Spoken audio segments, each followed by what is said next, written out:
The Baltimore bridge collapse. I'm sure most of you heard what happened. This is massive news. One of the largest ports in the country is now shut down after a major cargo ship smashed into the Francis Scott Key Bridge in Baltimore, destroying the bridge, presumably killing several people, and basically shutting down one of the largest ports in the country. Now, rumors are flying. Speculation that it was related to diversity hires who don't know how to drive. That's maybe, but I don't know. Unless we get some evidence on that one, I don't know. Many people are suggesting it was a cyber attack due to many anomalies that occurred, considering this is a rare event and we're currently in a bunch of active conflict, especially with, Iran, the Red Sea, you've got China, Taiwan, you've got Russia and Ukraine. Plus, Russia's claiming that Western intelligence was involved in the Moscow attack in some way. So maybe not. Maybe not. The White House is saying it was not terror. There's no indication it was intentional. But of course, rumors and speculation still flies. And I just got to tell you, I believe the initial hypothesis should be malintent, not accident. We should be investigating malintent because if it's an accident, accidents happen. And we don't really have to do much if it was an accident other than, clean things up and make sure it doesn't happen again. But either way, this is going to have massive economic implications for the rest of the country. Already shipments are being delayed. People are being told their energy and imports won't be arriving for obvious reasons. They'll have to divert those shipments. So we'll talk about that. Plus, Donald Trump just got $1 billion richer and the wall got 10 feet higher. DJT stocks are live and they spiked at around $79 today, dropped back down to about 59. And you got these people coming out being like, don't buy it. Don't buy it. I'm warning you, stay away. I got to tell you. This is on the 5 on Fox News, they're debating the value of the stock. And I'm like, it's not the stock that people are buying. It's shares of Trump himself. He is Truth Social. You want to follow him? He is creating shares in him as a personality. And I think Trump supporters are going to drive that stock to the moon because they want to hold a piece of it. It supports Donald Trump. They can retain that piece and Trump gets wealthier and he can use that money pending a waiver to sell stock or take a loan against it to fund his campaign. So we'll talk about that, plus a bunch of other stuff. Jon Stewart's ragging on Trump, claiming that Letitia James knew he committed fraud because when it came time to pay taxes, he paid a lower amount, which proves he was lying. The funny thing about that is tax assessment for buildings is done by the city, not by the individual. So Jon Stewart clearly has no idea what he's talking about, but I found the receipts. Jon Stewart sold a property in New York in 2014 for $17.5 million, despite the fact the assessed value was 1.8. And Jon Stewart knew that this property was worth way more, but only paid taxes on $740,000. Now, something's not right there, John. We'll talk about that, the hypocrisy, and Letitia James. Before we get started, head over to castbrew.com. We sponsor ourselves. It's our coffee company. Make sure you pick up your Rise with Roberto Jr., Re-Rise with Roberto Jr. Halloween special edition, which we have not yet sold out of. We have a lot of bags, so we're just, we refill them, and once that runs out, they're gone. Mr. Bokus Pumpkin Spice Experience. Rest in peace, Mr. Bokus. This run will also be ending. But for everybody, I know you're all big fans of Appalachian Nights. I do recommend Stand Your Grounds. It's fairly comparable, so I recommend you give it a try. Also, don't forget to head over to Timcast.com, click Join Us, become a member, so you can get in the Discord server. What does that mean? For those that aren't familiar with Discord, this means you go to the website, you go to Timcast.com, you click Join Us. After you sign up at $10 a month, click Discord in the menu, and it'll show you instructions on how to download this. It brings you into a live chat room, actually more like a chat club with a bunch of different rooms from a bunch of different people you can hang out with 24/7. There's a variety of different shows that they do in the Discord server. So that's the most powerful thing because you are networking, you're making friends. I recommend it. You'll also get access to the uncensored members only show at 10 p.m. tonight. And you can even call in. And so you can submit questions to call in and talk to us and our guest. If you're a new member, you got to sign up for at least $25 a month or be a member at $10 for at least 6 months. We have to have some kind of screening process so we don't get the weirdos. Smash that like button, subscribe to this channel, share the show with your friends. Joining us tonight to talk about this and everything else, Texas Lindsay. Hi, thanks so much for having me. Who are you? What do you do? Well, my real name is Lindsay Jones. I go by Texas Lindsay on Twitter, now X. I'm getting tired of saying it that way, but on X, a lot of people think that I did that to be anonymous, but that's not why. It's because when your name is Lindsay Jones, it's like the female of John Smith's. So I had to pick something a little bit unique, and that's what I went with. But I am a journalist. I helped with the Twitter files, and now I'm doing freelance work for the non-satirical side of the Babylon Bee for the Not the Bee outlet. Right on. Thanks for hanging out. Should be fun. We got Phil hanging out. Hello, everybody. My name is Phil Labonte. I'm the lead singer of the heavy metal band All That Remains, anti-communist and counter-revolutionary. What's going on? Hi, Phil. How you doing? I'm Hannah Rimlow. I'm a writer for SCNR.com. I'm happy to be back tonight. Serge is here, too. I am here. What's up, y'all? Let's start the show. All right, here's the first story. For those who missed it, I assume most of you know this, but we have this video right here. The Maryland Francis Scott Key Bridge collapsed after being struck by a container ship, slamming right into one of its central support columns, destroying the whole thing. 6 construction workers are presumed dead. Rescue efforts have been called off. This is breaking news. And the big question is, how does this happen? So here you can see aerial footage from the morning. What I think let's play this video real quick to give you a step-by-step. You can see it. It's actually kind of small. I don't know if it's here you go. You'll notice. I'll pause the video. Actually, I can't pause the video, but keep an eye on the ship. You see the lights actually turned off already. They turned back on. And now the lights on the ship are going to shut off again. There's a lot of speculation about why this ship, there you go, lights go off, heading straight for the central support. You can see all the cars. That appears to be some kind of tractor trailer driving across right now.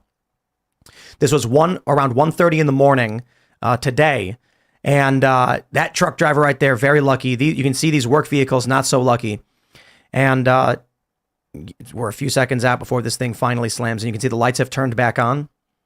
It sideswipes the support column, knocking the entire bridge to the ground. Now, here are a few more cars passing across. I do think that these cars make it safely across. I'm not sure. It's hard to know if they make it through. Let's see. Yeah, okay. So I'm pretty sure when it came to who fell, it was the construction workers. So big vessel, force perspective. We're watching very slowly this replay footage. So any second now. And there it goes. It is sideswiping. There it is. So for those that are just listening, we're just watching this bridge collapse. This is crazy. This has just created an artificial barrier into into Baltimore's port, one of the largest ports in the country, affecting trade massively. Now, I watched this assessment by this guy he's got a YouTube channel about shipping, and he says, basically it's moving forward. The engine's cut off. They drop the portside anchor, which causes it to shift and steer right into that support column. The question is, as the White House says, it's not terrorism, and there's no indication it was intentional. How does an accident like this happen? Well, according to the Post-Millennial, the ship that struck the bridge was involved in 2016 crash and had deficiencies. Perhaps that's the reason. I got to say, I think we should operate under the idea that it was an attack, an intentional cyber attack, manipulating the control systems and the engines of the ship itself. And it would not be a very difficult thing to do. There have been numerous researchers who have published studies on the security of these large container vessels and how to manipulate them. It's entirely possible. I'd say, simple solution is, these crashes happen. They've happened in the past. They'll happen again. So maybe that's it. But considering we're in active war, as much as they don't want to admit it, and this wasn't just a crash, this shuts down one of our largest ports, I think it's fair to question whether or not there was a cyber attack on the United States, and operating under that assumption would keep us safer. But I'm curious what you guys think. I don't think that to presume that it's a cyber attack is a bad idea for the government. And to be honest with you, considering the fact that the government has contingency plans for just about everything, like every eventuality that you could possibly come up with, I assume that the government is probably looking into this, or at least into the possibility, just because that's what the government does. I think for the people that are going to say, oh, it's ridiculous to even speculate, blah, blah, blah. Like, the government has plans for literally everything. So I'm sure that there are people looking in to see if there was a cyber attack. As for like the ramifications, I mean, clearly it's going to be a gigantic mess forever, or not forever, but for a long time, because the government's not going to clean it up fast. Well, that means one of our major ports is shuttered. That's the biggest part, in my opinion. That's the biggest thing that's going on is the effect on the economy, the fact that the whole port's shut down, and what it's going to mean for gas prices, for because you're starting to get into the springtime, travel season's coming and stuff. It's going to have a big effect downstream for the economy. So we have this from the Baltimore Banner. They say, no, it's not World War III. Experts say bridge collapse, almost certainly not planned attack. Almost certainly. And here's what I love. Here's what I love. It's a tweet from Alex Jones that says something like, looks deliberate, like a cyber attack is probable. World War III has already started. And it says fake. Okay, I just love this. As soon as I saw this, I was like, okay, now I think it's a cyber attack. Because Alex Jones saying, this looks like it could have been a cyber attack. And they go, that's a fake tweet. No, it's not. It's his opinion on what he thinks may have happened. Just because experts come out and say it was an accident and not intentional doesn't mean you're not allowed to opine or that your opinion is fake. My opinion is I don't trust the government, and maybe it was a cyber attack. How is it a fake opinion? It's a real opinion. It could be wrong. The concept of a cyber attack, that you're not saying that like the United States government attacked. It's like there are constantly cyber attacks, like all the time, and it's like what you would consider friendly nations testing other friendly nations. Yeah. The idea of of cyber espionage in the corporate world, that isn't far-fetched. That's common and happens every chance that a company gets. Right. Like my ex-wife works in cybersecurity for a shout out to Phil's ex-wife. No, I please don't do that. Tell you Phil's gonna fire me tonight. Maybe. Anyways. But the point is, like, there's a whole field of cybersecurity in the corporate world. So the idea that it couldn't be a cyber attack, I mean, by a state or whatever, that's the idea that it couldn't be is the actual far-fetched idea. And the ship had flags from Singapore, right? Yep. So it's not like, I don't know. I feel like this could be a complicated geopolitical situation. Why would we rule anything out? Like, at what point? Why do we know so quickly that it wasn't a terror attack? I don't know. It's just because like that's just the narrative they want to put out there. Well, it's just because it's literally just because. But I admit I'm no trust. It's the opposite of what Alex Jones said. It's the people that are politically incorrect or whatever are saying it, so we're going to take the opposite. And you saw this happen significantly during COVID, and we still see it. There are still people that walk around wearing masks. And you know that it's not because there's a significant protection that mask is offering. It's because they're making a political statement or an ideological statement. So it's very normal for people to be like, Alex Jones said it. Oh, he's crazy and he's wrong, blah, blah, blah. Without putting any thought into whether or not cyber attacks are actually common or not. And it's clear, considering the energy and effort that the United States, all governments and all big corporations, the amount of money they spend in defending against cyber attacks, to say that it wouldn't be a cyber attack, that's ridiculous. So one assessment that I watched says the whole thing goes dark, engines shut down. Mm-hmm. Then they drop the port side anchor. I don't know if any of this is true. Causing it to steer right into the support column. Why would they do that? Many people, because of that, are arguing it must be DEI. Because they had a local crew navigating out of the port. That's usually what they do. And then they transport the person off before it heads on its way. I think it was going to Sri Lanka or something. So the power goes out. So they drop anchor, forcing the ship to go right into the support column. I mean, I don't know anything about steering a big ship like that at all. So, but it does steer right into the column. So these are just a handful of people claiming on the internet. They have running different channels saying if it just the power went out and they did nothing, it would have kept going straight. It would have gone straight underneath the bridge and just left. They forced it to shift and steer into the support column. Why? So maybe cyber attack. I don't know how they affect navigation systems or somehow negatively impact or sabotage the electrical systems. But I mean, no idea. Think about it like this: like if the power goes out, it could be that the computers have to boot up. That's what I was wondering. When the lights go out, and again, like I don't know anything about boats. I don't know, guys. But all I know about boats is if you shoot American boats, you're done. Right, boats, crazy stuff. But there was this moment when the lights go out in that recording where I'm like, are they trying to like reboot a system on the computer? They have to shut everything down, and in doing so, the emergency backup generator comes on. So it just takes a minute for that to turn on. So it's not like they're trying to reboot it themselves. It automatically comes on when they lose power. So I don't know. There's another take on this by ethical skeptic who looked into it and then checked into the wind directions and the tide currents to see what direction he did it at 5 a.m. this morning too. And he goes, well, basically this was like a perfect storm of events with the full moon and the way the wind pulled and the currents pulled. He said, I don't think this was deliberate. So he kind of did his analysis. Then he said, all right, I'm going back to bed and posted that. But it was a good point to factor in all these, natural factors that you're not even thinking of when you're looking at it. What did he say about the anchor drop? It's the only time that someone bringing up the moon and I'm like, maybe that actually does matter. Well, the moon affects the tide. Yeah, exactly. Otherwise, I'm just, is your moon in Gemini or something? Hold on. Everybody right now, when you're talking to a loved one and they say, oh, it's not a conspiracy, it was an accident, you go, no, it was the moon. The moon did it. I'm telling you. And they'll be like, what? And be like, no, it was a tide. And then they'll go, oh, you're right, it was the moon. It does make me wonder, like, if we could have a time machine, if Alex Jones had actually tweeted that this was an accident, if the Baltimore Banner headline would say, no, this was a deliberate attack. Right. I would love to know how that would play out. If it's always going to be hardline, whatever, this, one side of the debate.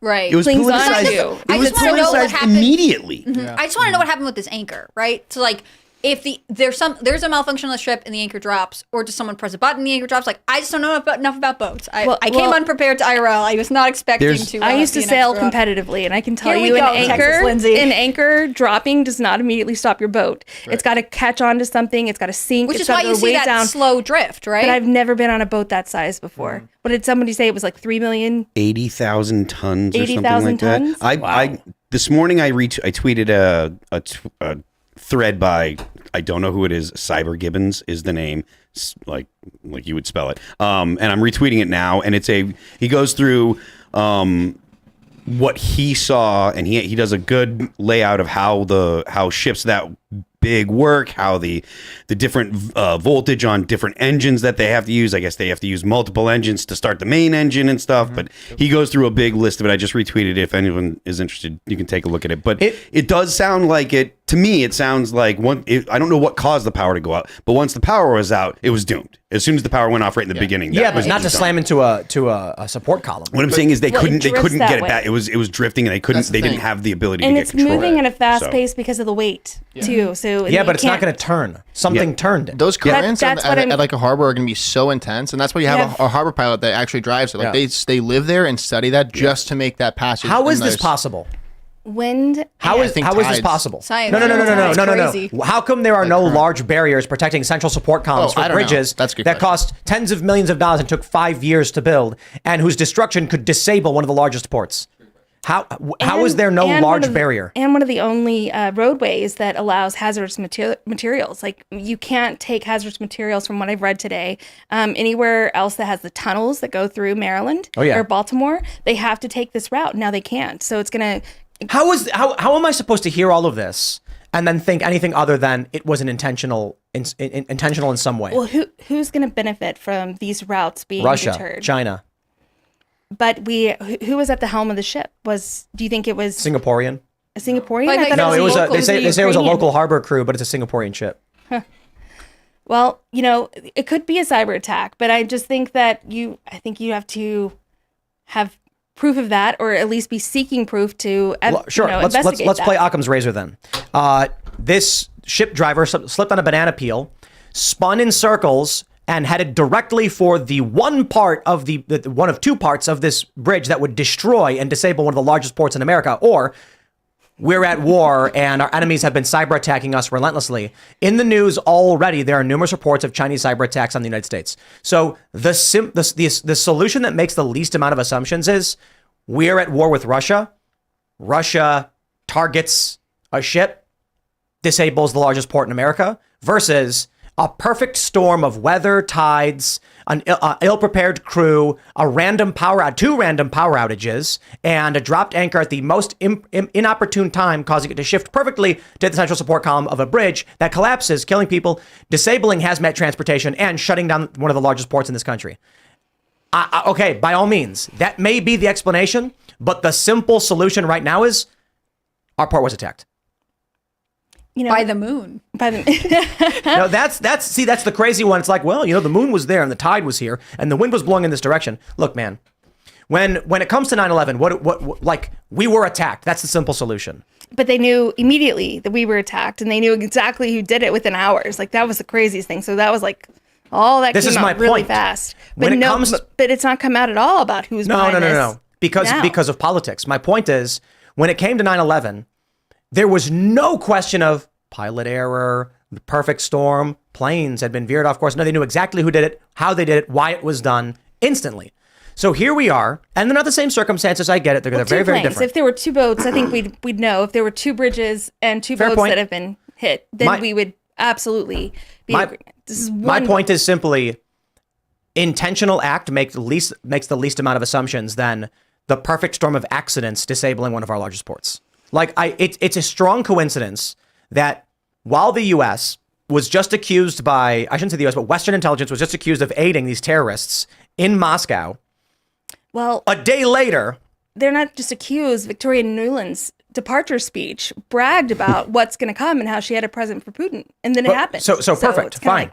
Vladimir Putin comes out. She admitted it and warned, and then it happened. So, which is complete to my point. Vladimir Putin says, "You guys attacked us." And so now we have to make a bunch of assumptions. Putin has not retaliated against us. China is not aiding and abetting or taking any concerns here. Venezuela, Iran, North Korea, none of our enemies have any interest right now in targeting ships to disable a bridge. That's an assumption. Maybe the attacks are happening somewhere else. They're attacking our southern border, sending drugs and criminals and stuff. Then this ship lost power at the worst time, dropped anchor, causing it to spin. Then the power kicked back on and kicked off, slamming into one of the central support columns, knocking out this bridge, disabling one of the largest ports and our hazmat transport for the East Coast. I just think while both are entirely possible, the simple solution is we were attacked. Do you think it would be better for Biden if it was an attack or worse? Because my thought is here, if it were an attack, he could be like, I'm going to rally support. We're going to go after these guys. But by admitting that it was an attack, he's admitting that we're weak. You know what I mean? Well, like, what spin would the Biden administration want? I got to be honest. I mean, like Biden's whole campaign though is we're weak and we're going to build back better. It very well may be just an accident. Totally fine. Accidents do happen. I'm not suggesting I have any evidence that it is a cyber attack. I'm saying it would be simpler to assume it was a cyber attack. Now, as to why the U.S. would deny it, to be completely honest, I can make up 50 million reasons why they would or would not want to deny it. It's just really about whether you think one may be true or not. That being said, if it's coming to say like the art of war, you want to win the war before it starts. The U.S., China, Russia, Iran, North Korea, the BRICS nations, the NATO countries, they want to align their chessboard in the appropriate places before they begin trading pieces. So they want to know that they've actually set the board for victory before the hot war kicks off. That could be a disadvantage to force your enemy into declaration of a hot war, which shifts the priorities of a nation or causes the president to lose. If Joe Biden comes out, and this is all hypothetical because there's a million and one arguments, this is not the case. I think it's fair. I can make any argument. Joe Biden comes out and says, this was retaliation by Russia for our direct involvement with the Ukrainians and what Victoria Nuland said in supporting terror attacks in Russia. His approval ratings dropped to 1. Instantly, everyone says, you did this, you triggered this. I really don't see a scenario in which Joe Biden comes out and says, we are under attack. And people go, yay, Joe Biden, great leader. No, they say, get him out. This proves everything we've said about this guy being completely incompetent. Donald Trump goes on TV and says, this is could not be tolerated. Our country being attacked. Joe Biden caused this. So there's really good reasons for them to be like, no, just an accident. But again, I'll stress, we have no idea. We literally have no idea. It's really just going to be whether you decide to or not. But I will stress, when that article came out and was like, this is a fake tweet. I have the tweet pulled up. Here it is. Alex Jones says, looks deliberate to me. A cyber attack is probable. World War III has already started. Quote tweeting Andrew Tate, who said, this ship was cyber attacked. Lights go off and it deliberately steers towards the bridge supports. Foreign agents of the U.S. attacked digital infrastructures. Nothing is safe. Black Swan event imminent. Ron Paul has been warning about a Black Swan event. We've been concerned about the potential for cyber attacks. We have numerous stories right now in international media of the U.S. and the U.K. furious that China keeps launching cyber attacks against it. Then this happens. They go, no. Ignore everything that's been in the news so far. This was an accident. And it was just a perfect storm of tides, wind, the moon position, a bad, poorly trained crew dropping anchor at the wrong time where the power went out abruptly for some unknown reason and then caused the ship to steer right into the support comm, knocking out a bridge, disabling one of the largest ports in the country. I just find that really difficult. You know what I mean? I think in this case, both people are wrong. You have the paper that's wrong and Andrew Tate that's wrong because they're both saying that he's not right and the newspaper is saying that this is absolutely not true, and he's saying this is absolutely not an accident. So the absolute problem is where you have the issue, because yes, it could be a cyber attack. Yes, it could just be an accident, but automatically trying to fact check and shut down and silence what one person says or discredit them and hurt their character for saying something, but he didn't word it right. He doesn't have proof that it was a cyber attack. We have a super chat. Corey Anderson said that he's been in the military for 19 years. He says, if I was a terrorist, I'd take out a tunnel. Look, I disagree. If you're a terrorist, perhaps sure, because you're trying to target civilians and disrupt civilian life and morale. If you're a military, if you're a foreign adversary, you're looking at ways to stop an economy. Shutting down a large port is war tactics 101. The Union forces in the Civil War blockaded southern ports to strangle them out. This is war 101. Disable a port. Well, tunnels That's could why be I'm next. Because now the hazardous materials can't go across that bridge, and now they have to go through tunnels, and they have to get a permit to go through north. the tunnels. They'll go north and around Baltimore. Baltimore, somebody from one of the Baltimore officials today said that they'll just have to get a permit that take a few weeks in order to go through the tunnels in Baltimore. A lot of trucks will probably just divert around Baltimore, adding a lot of friction to the transport process. 81's going to get crazy. Oh, dude. I mean, this is bad for us, too, because we used BWI, which is right by the bridge. And so that means traffic's going to get backed up and it's going to be brutal. Plus, there's big shopping areas over there. It's going to get cluttered, and it's already super cluttered. But look, you can make the argument, Corey. I think it's a fair argument. Yes, they would be targeting tunnels and civilians. Unless the goal of a foreign actor is disabling infrastructure, which, I mean, I got to be honest.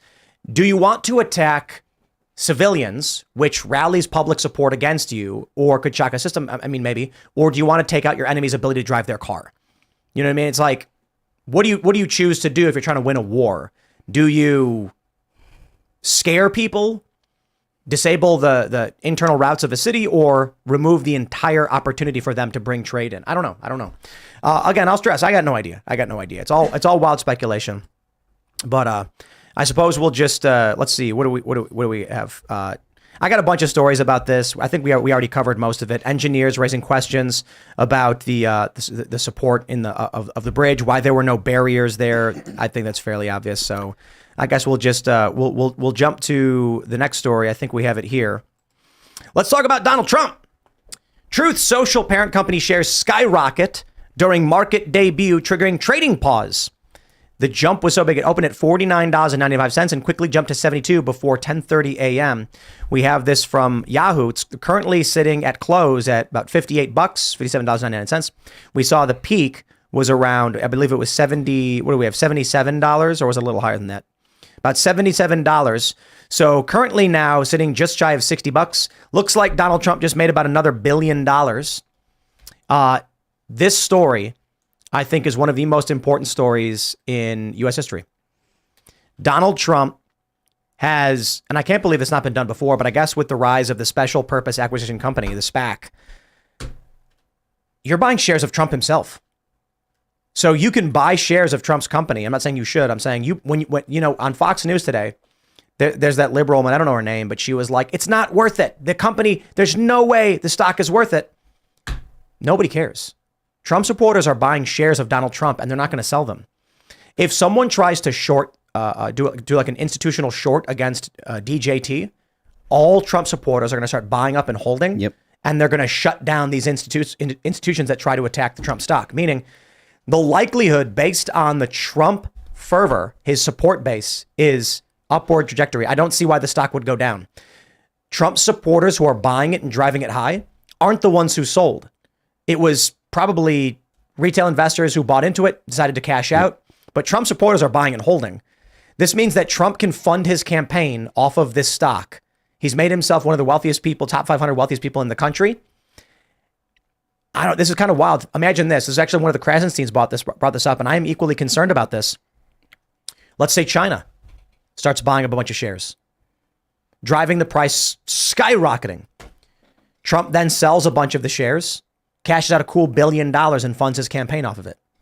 This is going to allow foreign actors to directly support presidential candidates. So I don't know how everyone feels about that. All I know is this is a major historical moment watching this. And it's good for Donald Trump.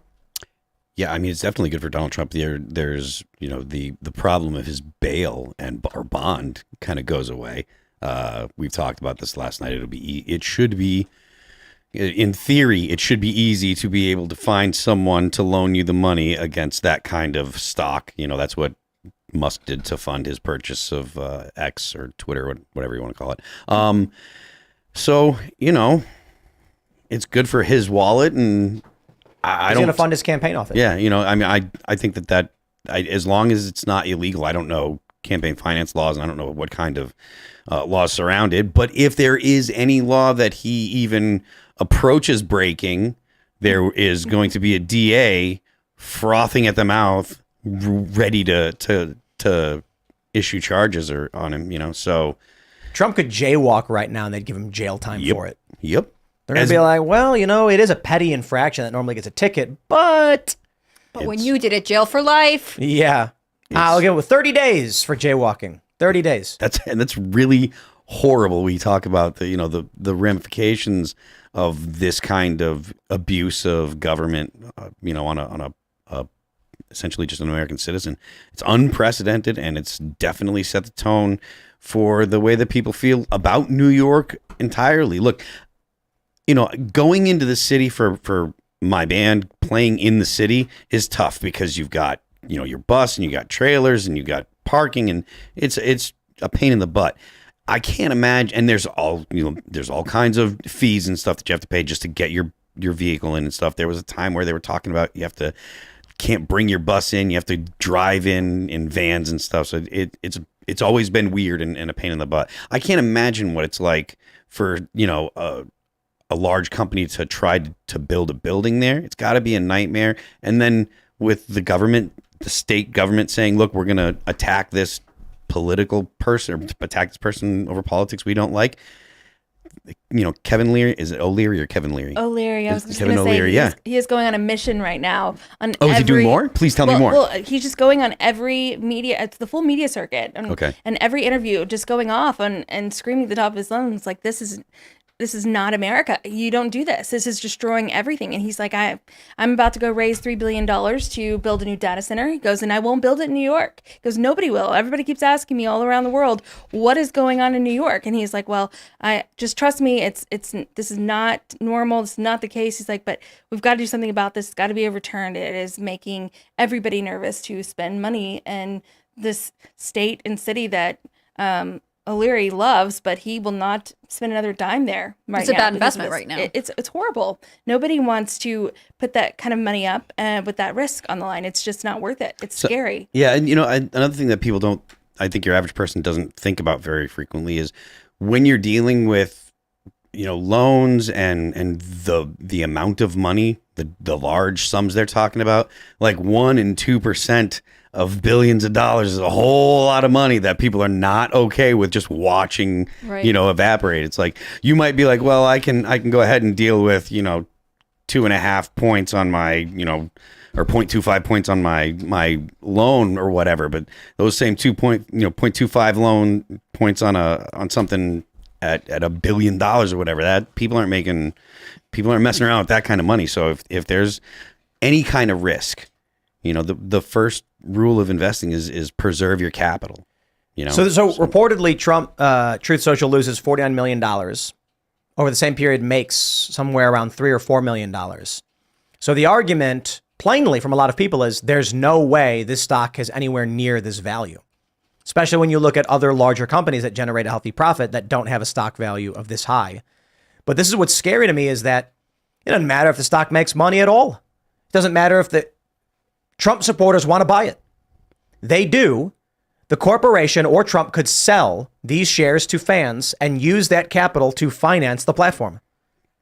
This is activist investing, funding a company, investing in it, not because of its success as a business, but because of its ideological importance to the people who are buying into it. Right. I wish we could see the number of like first-time stock buyers right now who are like, I don't care about any of this, but I am getting the stock. Yeah. GameStop 2.0, but this is a political version of it instead of a bored at home trying to learn how to invest version. Oh, this is a scary future. If people started shorting this, or if there was some kind of, the same kind of drama that the GameStop people were involved in there with this, it would definitely be obviously very, very good for Trump. It would bankrupt any institution that tries. So the Krasensteins were like, there's going to be major short positions against DJT. There's no way it's worth this. And I'm like, oh no, there won't be. If you are a bank and you try and short this and you get Donald Trump's base, which they say has a solid 40 to 44%, every single one of Trump's supporters will just start buying the shares to screw over anyone who tried to screw over Trump, and you will bankrupt your institution. Yeah, and as a side note, I think it's hilarious. This little stock situation is a clear, it's clear destruction of the labor theory of value. So Marxists are BTFO. If people are willing to pay, premium.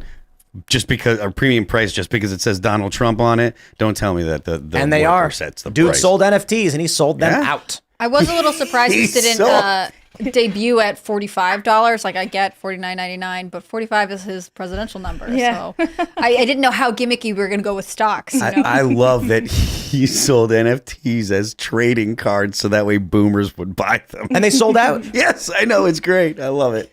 But here's the reality: is a lot of these people don't care. They're just donating to Donald Trump because he asked. Yep.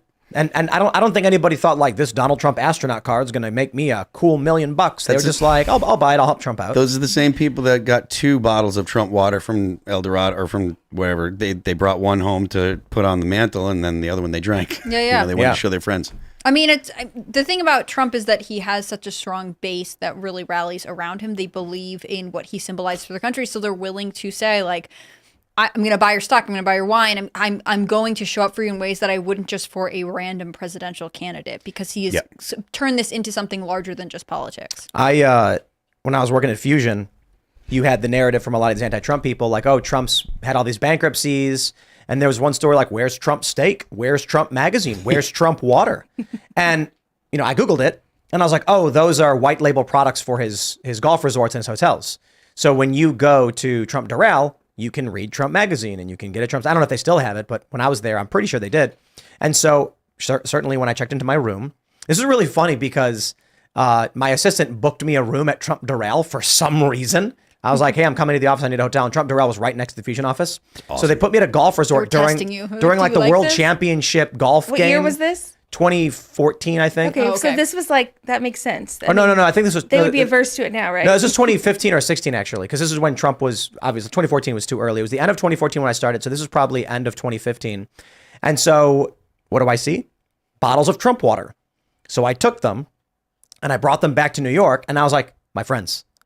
here's your Trump water. And they were like, what? But we thought it doesn't exist. And I'm like, they're at his buildings. He has his own bottled water. Hotels have their own water. It's not a big deal. He did just drop his own Bible today, too. Oh, wow. I mean, hey, more power to him. I could be wrong. Babylon What they put in the nightstands of hotels? Bibles. I'm surprised we didn't get here sooner. It's like the God Bless America Trump Bible. Like, he really did. Just in time for Easter. I could be wrong, but I think that the band Korn bought a bus company, so that way they would always have buses available. This makes sense to me. Which, I mean, and it could be that Metallica did the same thing. I think Metallica owns like a lot of the production. Like you start another company. I mean, I own 2 companies that run All That Remains, right? So it's normal to be like, all right, well, this entity does this and this entity does that, and to just start your own business. If you got something like Trump, like Donald Trump, who's got the funds to, to be like, okay, maybe it's cheaper for me to go ahead and supply my properties with stuff if I own the company that just sends it. And, it makes sense. So, and then in the Trump magazine, of course, you're going to be like, look, you can get Trump this and Trump that, because again, people will be like, look, here's my Trump water. It sits on my mantle next to my Bible that I bought at Trump the Row. It's my Trump altar. Let's jump to this next story from Mediaite. Such an a-hole. Jon Stewart gives cutting takedown of Kevin O'Leary defending Trump fraud. Now, the story, my friends, here is not about Jon Stewart giving his opinion. I'm going to state for you, I believe I have caught Jon Stewart having committed serious real estate fraud. And I will show you the evidence in this segment, because Jon Stewart argues that paying lower taxes on a building when you know it's worth more is fraud. And I have evidence Jon Stewart did just that. Now, I got to clarify, because I am kidding.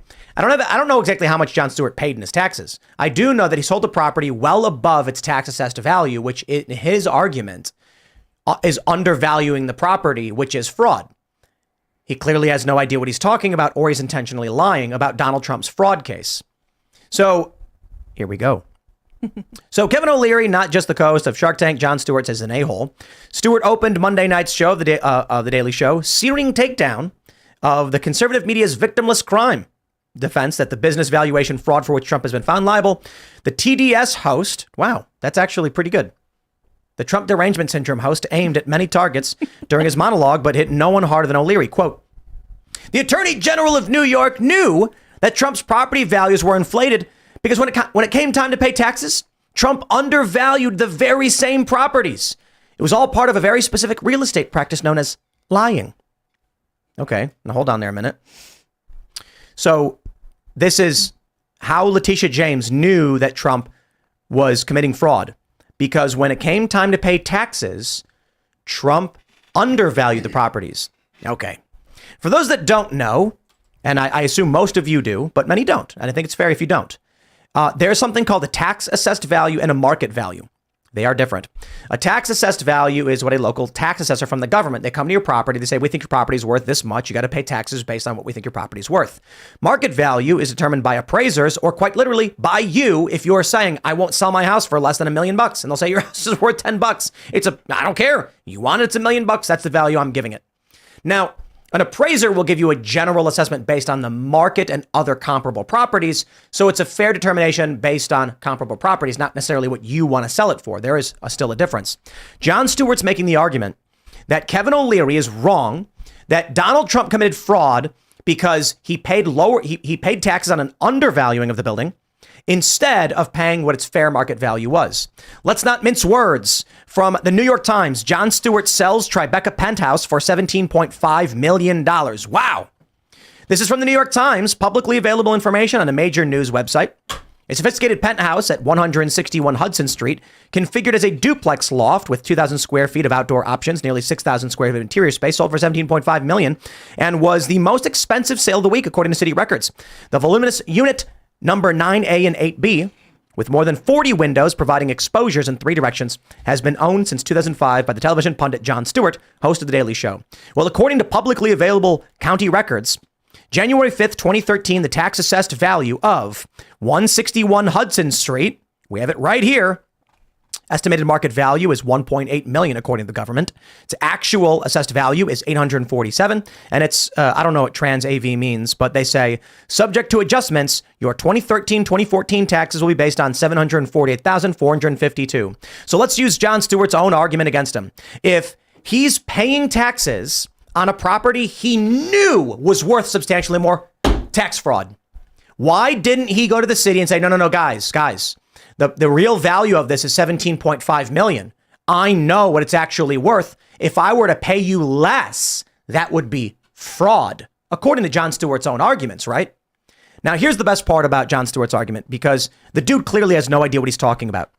If the argument is that when Trump went to pay taxes for his business and argued that his business had underutilized space, therefore he's operating at a loss, so he's filing business taxes with a loss to write down how much profit he made, he would overvalue the properties, not undervalue them, showing that Jon Stewart either has no idea what he's talking about or he's lying to manipulate people. But I'll break it down. If the argument was that Donald Trump committed fraud because he went to the banks and said, look at all the space we have, you can do X with this, you can do Y with it, which would set its market value closer to 100 million. Then he goes to the city and says, right now, the tax assessed value is 1 million. So I'm only going to pay taxes a little bit. That's property taxes. The only potential argument you can make is that Trump was filing business taxes for his real estate company, cutting down how much profit he made by claiming he wasn't utilizing space properly. If that's the case, the real fraud would be arguing that your building that's only worth 100 million is in fact worth 200 million, and then saying that this loft that we haven't sold should be renting out for $100,000 a month based on the $200 million value, and that's a $100,000 per month loss, so I should pay less in taxes. Arguing that Trump undervalues his property means, well, Jon Stewart's arguing that the city colluded with Donald Trump to drop his property taxes, while at the same time, I'll argue this. Jon Stewart knew his property was worth $17.5 million. He was selling the thing. His tax assessment was only $700,000. The question is, did Jon Stewart pay taxes based on the $17 million value? Furthermore, if the city argues that Jon Stewart's building or his condo was only worth $1.8 million, I think Jon Stewart committed fraud by lying to the prospective buyers. You see, many people said, Tim, the buyers chose. This is a response I get on Twitter. Everyone's like, you don't understand how fraud works, Tim. The buyers choosing to buy the property for $17.5 million chose to do that market sale. It's different from getting a loan. So what they're arguing is, if I trick someone into buying a fake product or an overvalued product, it's not fraud by lying to them. Jon Stewart knew the real value of his property, according to the government, was $1.8 million.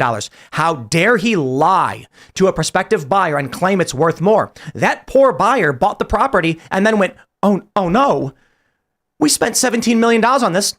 We had to use Jon Stewart's value assessment to go get a loan from a bank, which is fraud, according to Letitia James. And now we're sitting on a property only worth $1.8 million. Jon Stewart swindled them out of nearly over $16 million, according to his own argument and according to Letitia James. So let's not play these stupid games, because otherwise, the moment Donald Trump gets in office, why doesn't he send the DOJ after them for playing this exact game? There's my rant. He should. I think that it's time to use the government against your political enemies. What if your political enemies have in any way? To be fair, some political parties are already doing this. Yeah, well, I mean, what I'm saying for the conservatives, if there are laws that have been broken, there's no reason not to prosecute. Yes, investigate and prosecute. But this isn't a real law being broken.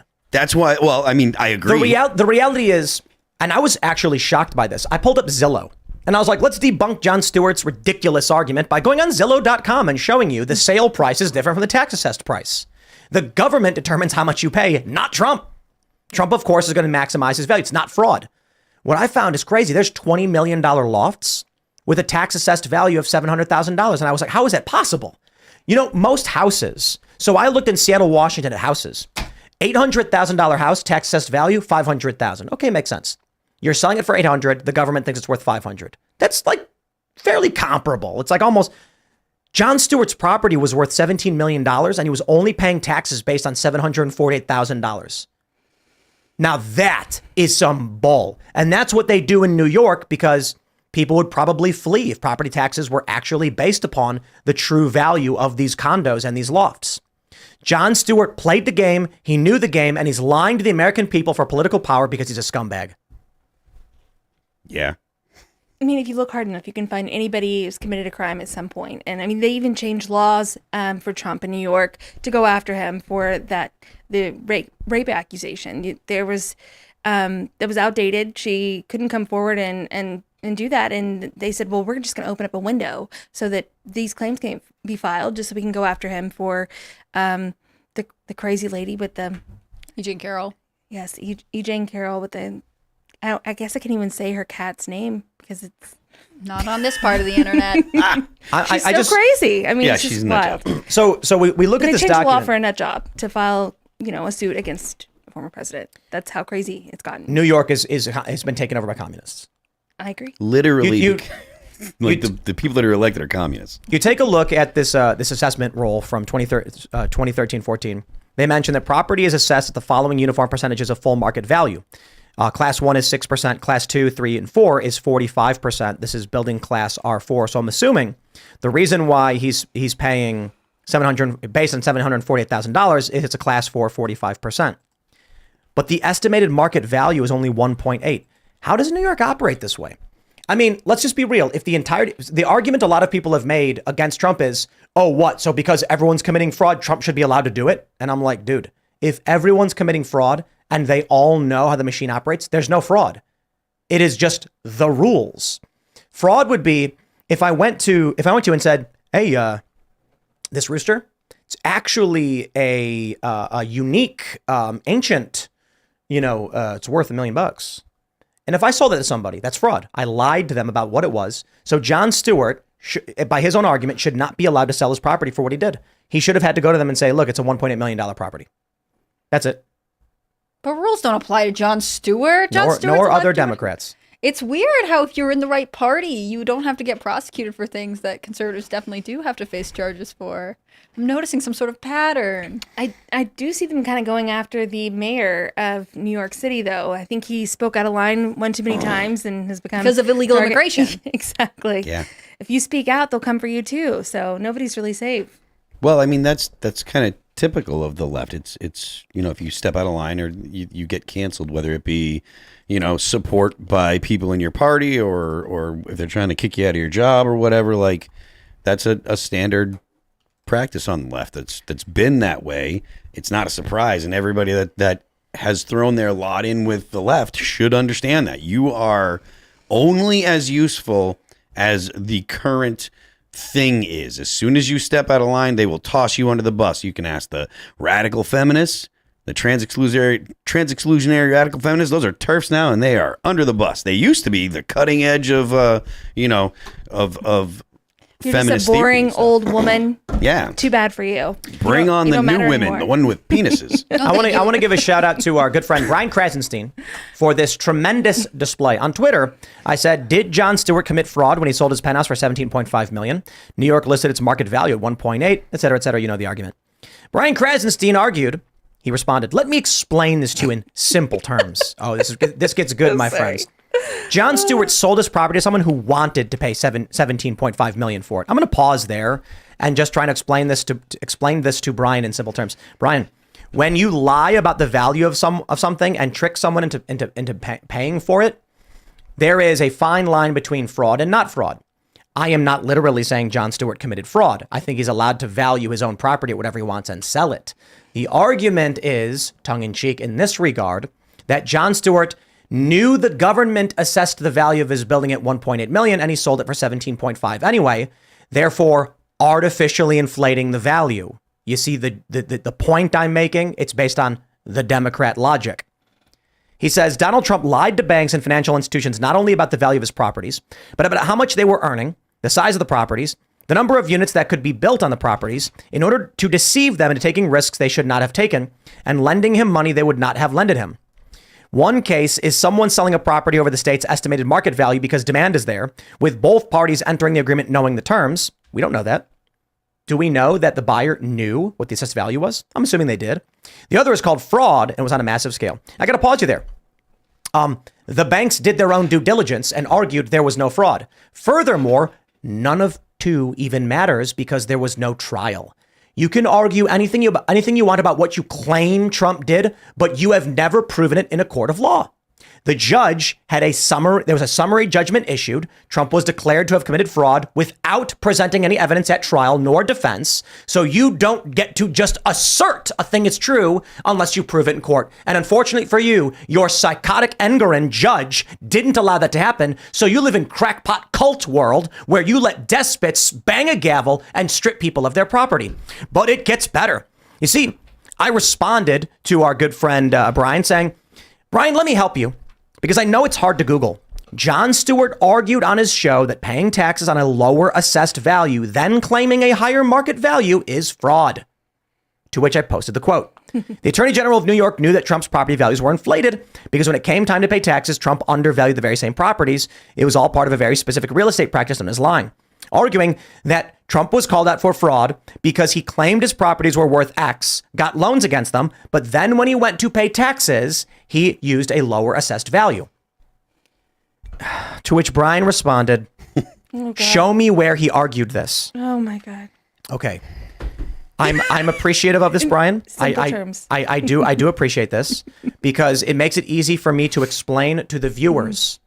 I quite literally just read you, dear viewer, a quote from Jon Stewart that Donald Trump properties were inflated because when it came time to pay taxes, he undervalued those properties. Okay, Stewart mocked Trump in the screenshot of the quote that Brian apparently did not or could not read. Hence my point.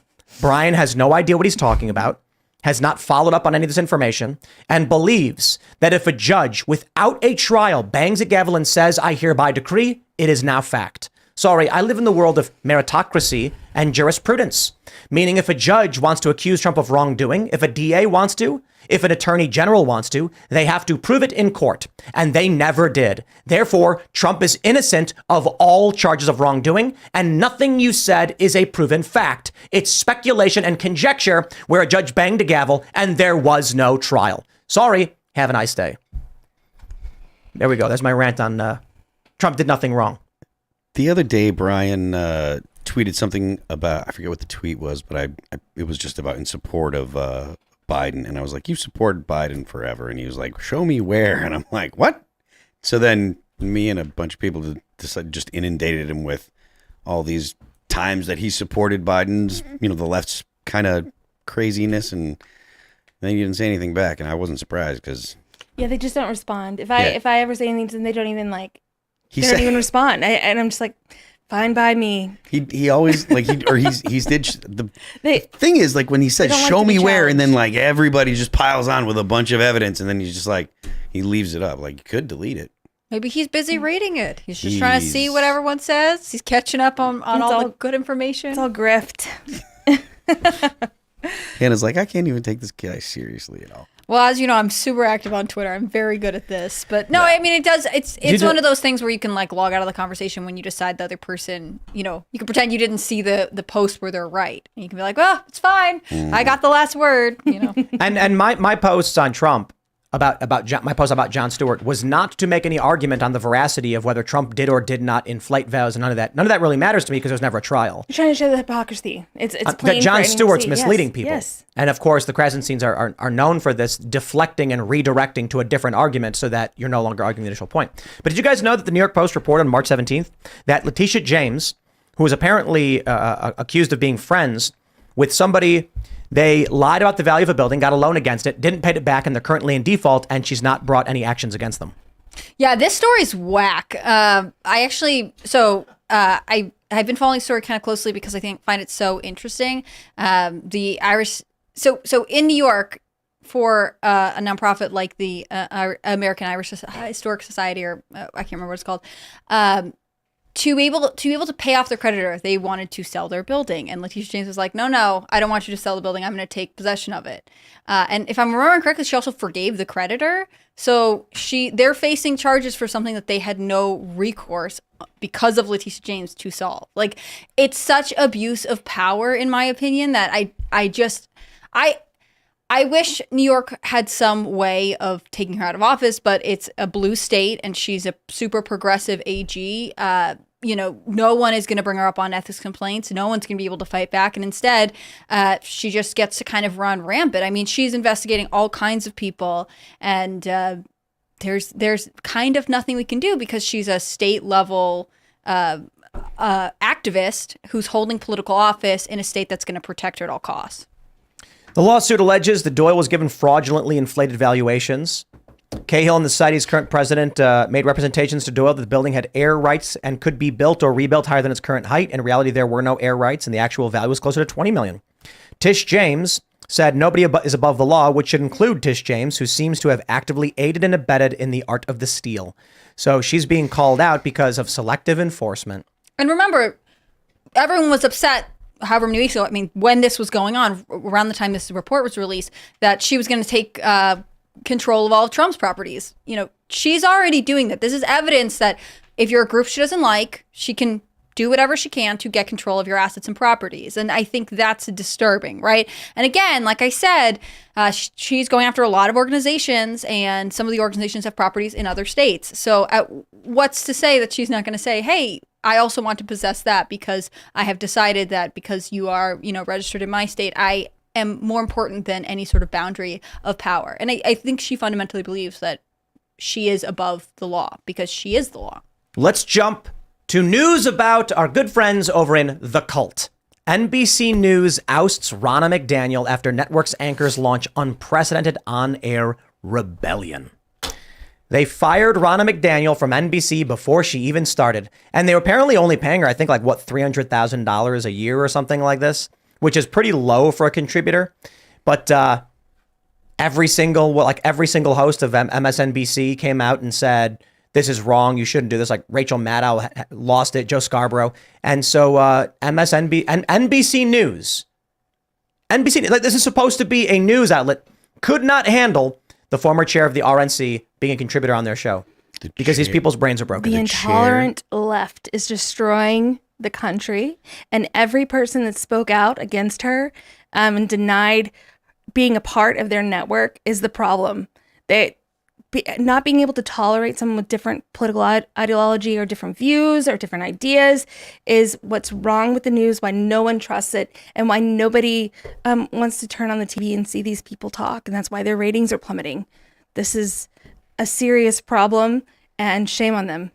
I don't even like Ronna McDaniel, but I just don't like what they did to her. I think that's wrong. They could, anybody that they would do this to, it's wrong. And it's really dystopian, to be honest, how they all ganged up together and refused someone because they have a different political ideology and had different views about how things happened. It's insane. I'm fine with them complaining about it. I encourage them to complain about it, but actually firing her that's the part. It's insane. I'm not surprised at all. It fits right in with what the Democrats have been, the methods the Democrats have used for the past 10 years or so, maybe more. The canceling of people is a normal thing. You can't step out of line on the left. If you are in any way, have a counter opinion to what is the politically correct narrative on the left, you get thrown under the bus. They are not having it, and it's clear to anyone that will look that the centrists and the right in America, at least in the U.S., essentially are still willing to talk, still willing to be liberal, exchange ideas. It's the left that's exclusionary, that kicks people out, that refuses. We don't platform because they don't want to talk. They don't want to have to defend their ideas. And this gets into something that I talk about frequently, which is the fact that they don't believe in things like truth. They believe in subjective perspectives being more important than objective truth and stuff. And it shows in the fact that they don't want to, they can't have any of their ideas challenged. They just completely reject any pushback. It's silence opposition. Yeah. And they continue to get away with it. And really, they should roll out the carpet for Ronna McDaniel because I feel like she did more to help the DNC than anyone else. So she is persona non grata, man. She's horrible. Republicans. I don't know who her fan her. base is, but apparently they should really embrace her. They've done. And Joe Scarborough used to be a Republican. So they embraced him. It's weird because all sorts of networks will hire a token conservative to be like, yes, you, so we can yell at you and berate you or do whatever. And they weren't even willing to have her there for that. I don't understand why these hosts had so much influence, or it's just the fact that they had public tantrums. It doesn't make sense to me. And it seems sort of spineless. I can't imagine. She had wrong speak in her past. But that was why they hired her, I assume, to be this token punching bag for their, I don't understand how they didn't either they didn't have a vision, or maybe they're actually much more open to viewpoints on the executive level than I give them credit for, or they're just caving to hysteria and ultimately they're going to lose audience because of it. It's ideological capture. You're not allowed to have dissenting opinions. If people are interested in where this comes from, there's this book called Explaining Postmodernism.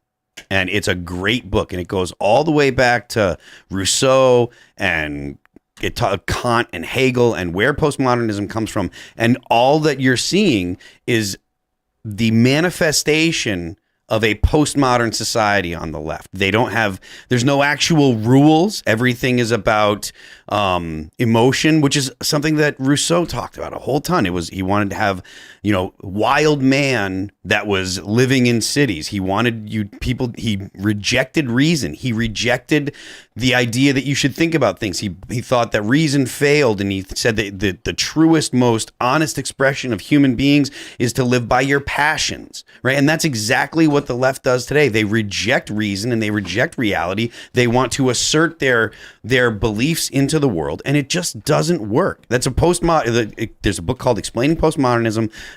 Go pick it up. It's a long read. You might have to read it a couple times to really absorb it, but it helps you understand where the left is coming from, and at least the thinkers on the left. Maybe the people that are on the ground screaming at the top of their lungs, maybe they don't understand the concepts and stuff.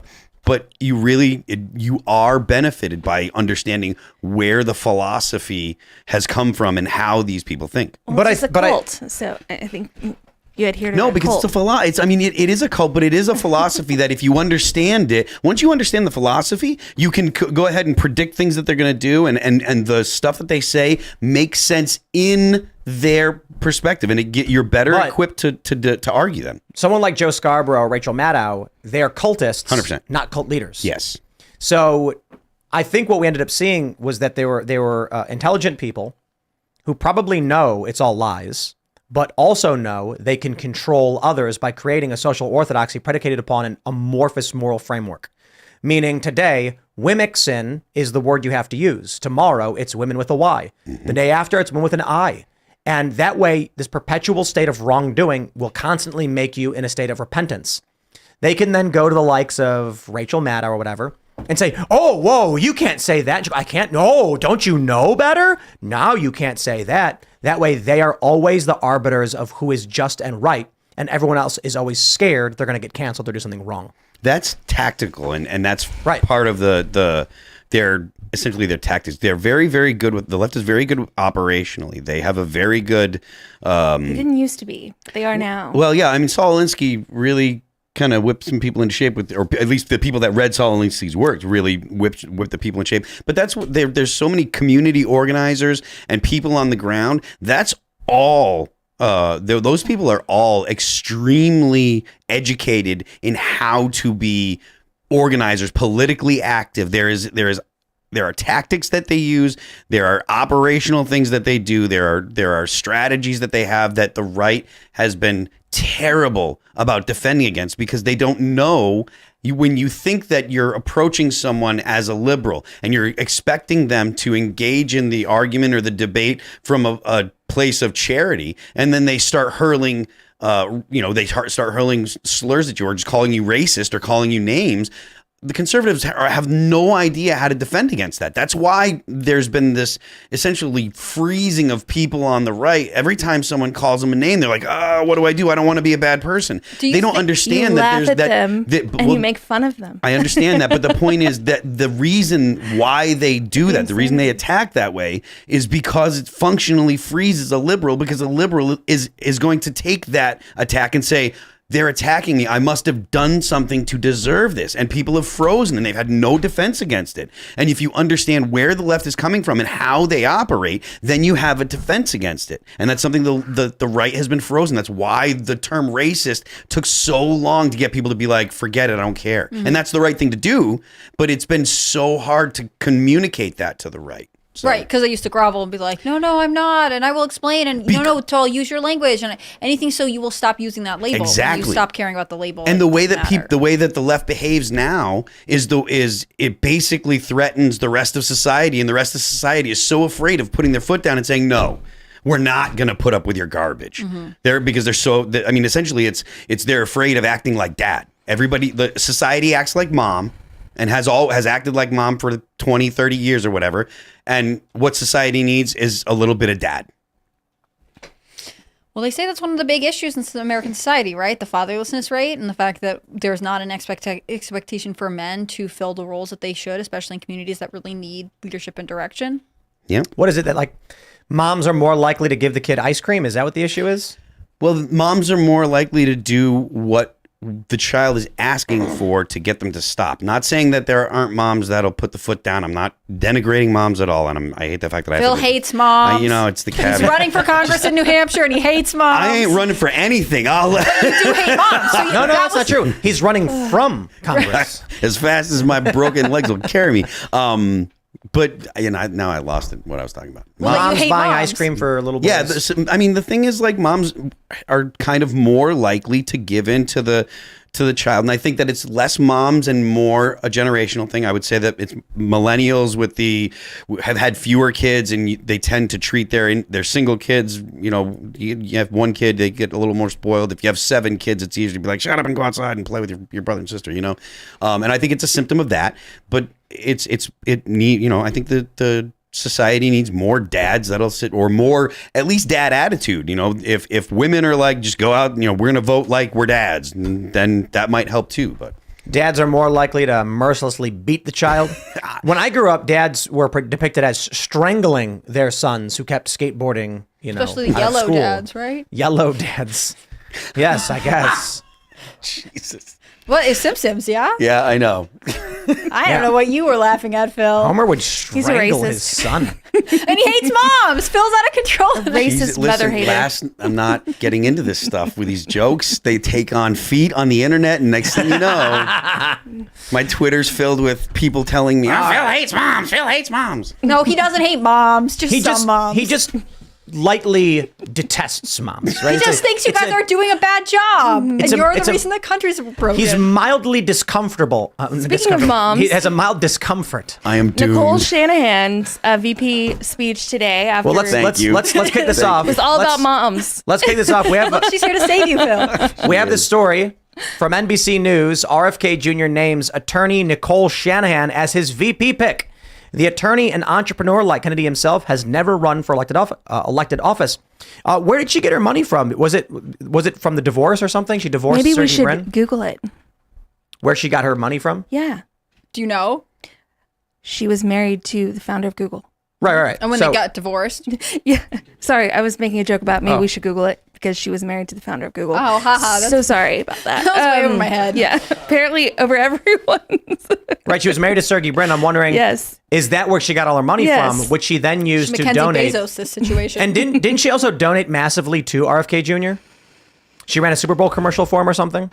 No, probably. That would make sense if she's like lobbying to be VP. And she's like a nobody that shouldn't be in the position. she's not a nobody. She's a big philanthropist and has done a lot of work. And she's got a special needs child. And her whole speech today was targeted at mothers and being able to protect your children in a country in a world that's on fire and how everything's going up in flames. She's right about that. She just seems very young. Yeah, She's 38. I'm sorry, she's a nobody. Well, Yeah, she has no public profile. No, I didn't know who she was until RFK. There were rumors swirling around about him nominating her. I was like, I don't think he would nominate her. Like, nobody knows who she is. She doesn't have a big public profile. Right, she's a nobody. I wouldn't say nobody. Well, she's not a public figure. An insult. She's it's not an insult. Yeah, I'm she's not not saying involved she's in not to do nothing. politics. She doesn't hold. I'm saying that when the news broke that RFK Jr. named Nicole Shanahan as his VP, literally the collective political world went, who? Oh, I know. Yeah. She's not in the public space. What are her qualifications? She's a literal unknown. We have no idea what her positions are. All we know is married to the guy from Google at some point. Yeah, she mentioned that she's been a lifelong Democrat and the Democratic Party left her today in her speech. But it was more targeted where she was trying to, resonate with mothers across the country, which I don't think anybody on the campaign trail right now is trying to do that. Yeah, they're trying. That's an attempt to pull Trump's votes. Yeah.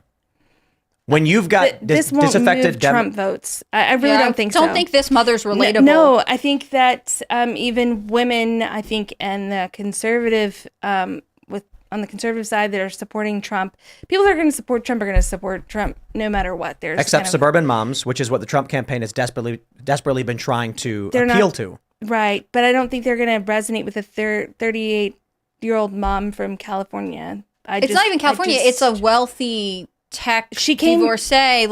She came from humble beginnings, and but she hasn't. She been didn't there have for money. a long time. Like, she's been wealthy and successful for a fair amount of time now. I just don't think that she's No, I exactly agree with you, relatable. yeah. Like, it's not enough that she's a mom, which I think you think too. Right. She just seems very young. I don't know. I just don't think I don't think it will be enough to sway people that are voting. I think she would sway more emotional voters on the left than she would the right. That's my take after watching her speech today, which I think she'll pull more votes from Biden. I agree with you there. I don't think looking at her profile and who she is, I don't think she'll pull votes from Trump. I don't think so. So the mistake I think a lot of people make is that they conflate Trump's base with Trump's targeted electorate. The Trump campaign is very desperately targeting suburban moms because they need suburban moms in order to maintain a victory. This is what they didn't have in 2020. So why would RFK Jr. choose a 38-year-old mom whose position is the Democrats left me and I'm a mom? The younger vote. 38-year-old is not the younger vote. That's the core vote.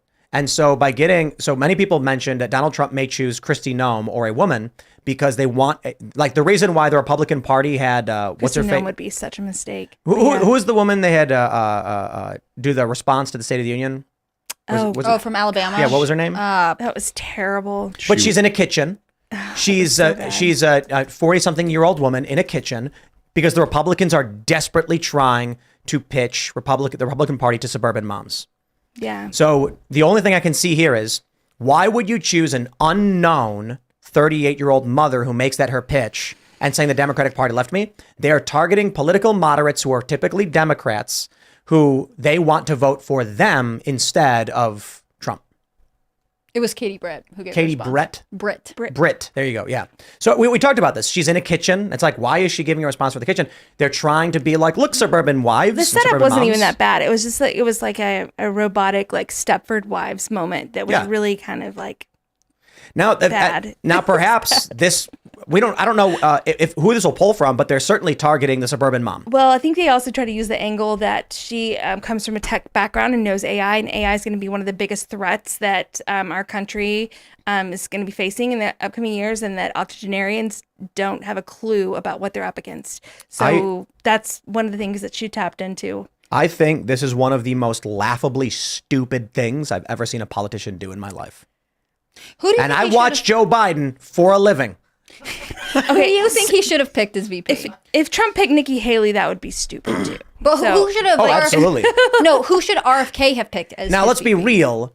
Aaron Rodgers was a ridiculous pitch from the get-go. But I would have liked that more than this. Absolutely. Yeah. But like when the news broke that he was considering Aaron Rodgers, I think the whole world, the political world went, what? Why?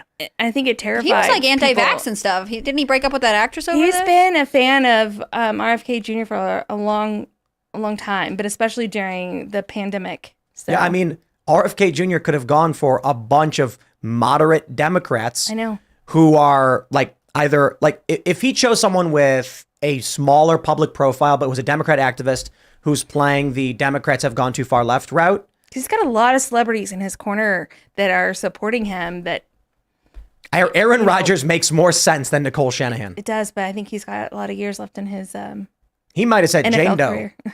Oh, you know, for sure. Apparently, he was on vacation when he heard the news, and he was like, "No, that's not true." It sounds like he just doesn't have a VP. Yeah, that's how it feels. And it also, I would have assumed he wanted someone who was holding elected office right now, because that's the criticism of him, right? That he's, kind of an outsider of politics. And so sometimes you want someone to balance out your resume or your demographics in some way. Does that mean that there was no one in either political party who was willing to run with him? I like her better than Kamala Harris. There's that, but I am not a fan of RFK Jr. This is dirty politics. She gave $4 million in creative guidance to a group that backing RFK Jr. for a Super Bowl commercial. Sounds to me like she bought the VP spot. That's she would never do that. Meet the woman who helped pay for the RFK Super Bowl ad, giving $4 million. And now this unknown individual with 3,000 followers on X, it appears, assuming that's her real profile, is the VP for RFK. Sure. But I mean, she's committed to his campaign. Is it bad if she bought the ad? It feels like she has no political merit for this position. and that the only reason she got it was because she dumped $4 million into promoting him. Yeah. Now, by all means, he may have met her and then said, wow, you're really smart and great. You'd make a great VP if only people knew more about you. I'm going to choose you. But it's just the most insane political decision. RFK Jr. is trying to raise his profile and break through from, what is he at? Like, he bounces between like 7 and 15% or something, depending on the poll. How is he going to poll better by having no one? She has no. Look, we're less than 8 months away from election day. She's going to have to build a public profile overnight. Now, I got to be honest. If you wanted to make yourself a prominent public figure overnight, there is a strategy you can take. Run for political office. Here's a path towards doing it. Vivek Ramaswamy started off this campaign with a small amount of followers, and now he's massive. And he's made himself a tremendous public figure. I wonder if this whole play from her is just, here's how you get yourself in the limelight. Oh, well, I mean, I don't know if that's the actual goal. I mean, I assume that there is an outside hope of them actually winning, that she has. At least she'll invest $4 million into it. But I don't think that it's a serious consideration that RFK is going to win. I mean, I don't think that. I just don't think it's very serious. Polls aren't in his favor, to be fair. I imagine that she's just looking to raise her profile. You know, I'd be willing to bet that we likely agree on tons of things.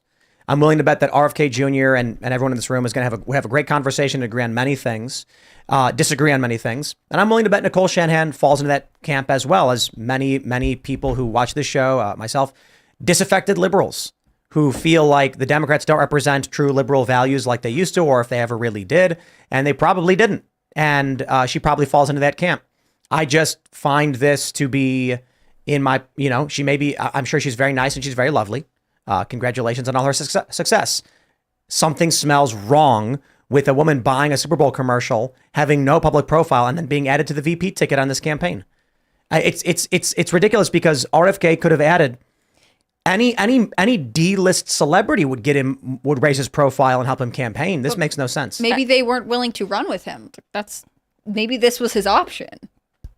I would like to point out, though, that when you scroll through in this headline, everything, even the captions, I don't see any really negative slant, which is such a massive change, because at the beginning of his campaign, it was always anti-vaxxer, conspiracy theorists, like constantly right on the headline, right in the first sentence or in the captions, every chance they could get, they would smear him. And I don't see it. Maybe it's buried in there somewhere, but like even the caption, the 38-year-old, like nothing seems negative and bad, which is just, I think it's a good sign. Do you think that it's because they don't see him as a threat? No, I think it's because the Overton window is shifting on X, and I think that the public discourse, and I think that I'm sure it's buried down there somewhere if you keep going, but there's always something, and I always look for the slant or the hit piece or the angle that. And this is NBC News. NBC News is notoriously activist left. Yes. Horrible. And so is the Times, so is the Atlantic, but the more he's campaigned, the less and less I've seen the rhetoric that, smears him and targets him and tries to assassinate his character, because I think that they are aware that there is a base growing on, not in mainstream media. They're getting it from other places that is not going to have that bias and call him crazy. Here you go. Joining Kennedy's ticket appears to be a pathway for Shannon to inject her own wealth directly into the campaign instead of into outside groups.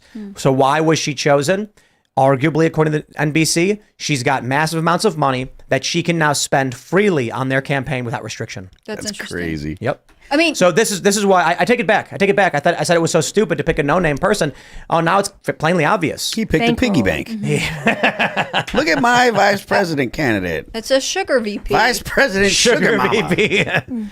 There you go. Do you think that some of the reason that Vice President, get my wallet. There's a lack of criticism of JF or RFK, like we saw in the beginning, is because the criticisms they were leveling against him actually drew a lot of people to him. Like, they were like, he questions the vaccine, and some people were like, well, I also question the vaccine. Like, it didn't have the intended effect, maybe the way they wanted to, so they had to back off. I think it caused the opposite effect. Just like if Letitia James would have confiscated any of Trump's properties and gone in to collect the loan, I think it would have pushed more votes towards Trump. Anytime you go in a negative way on a grand scale, going after and constantly attacking, coming at it creates a martyr out of the whole game and the whole scheme that's going on. So I think it's more detrimental. But I'm sure if I go through and read the article, there will be something buried in there. If not, that would be shocking. But I mean, it's refreshing. I like that the NBC is actually going to just report news objectively, if that actually could happen. But I mean, from what I've seen just from Tim scrolling through this article, I didn't see any slanderous names or attempts to smear his character, it's just refreshing. I'm wondering what her net worth is. She gave $4 million to a PAC, and they're talking about her wealth. She's got to have a good amount.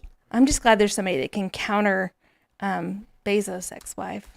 I mean, good Lord. Well, I don't think she's worth billions.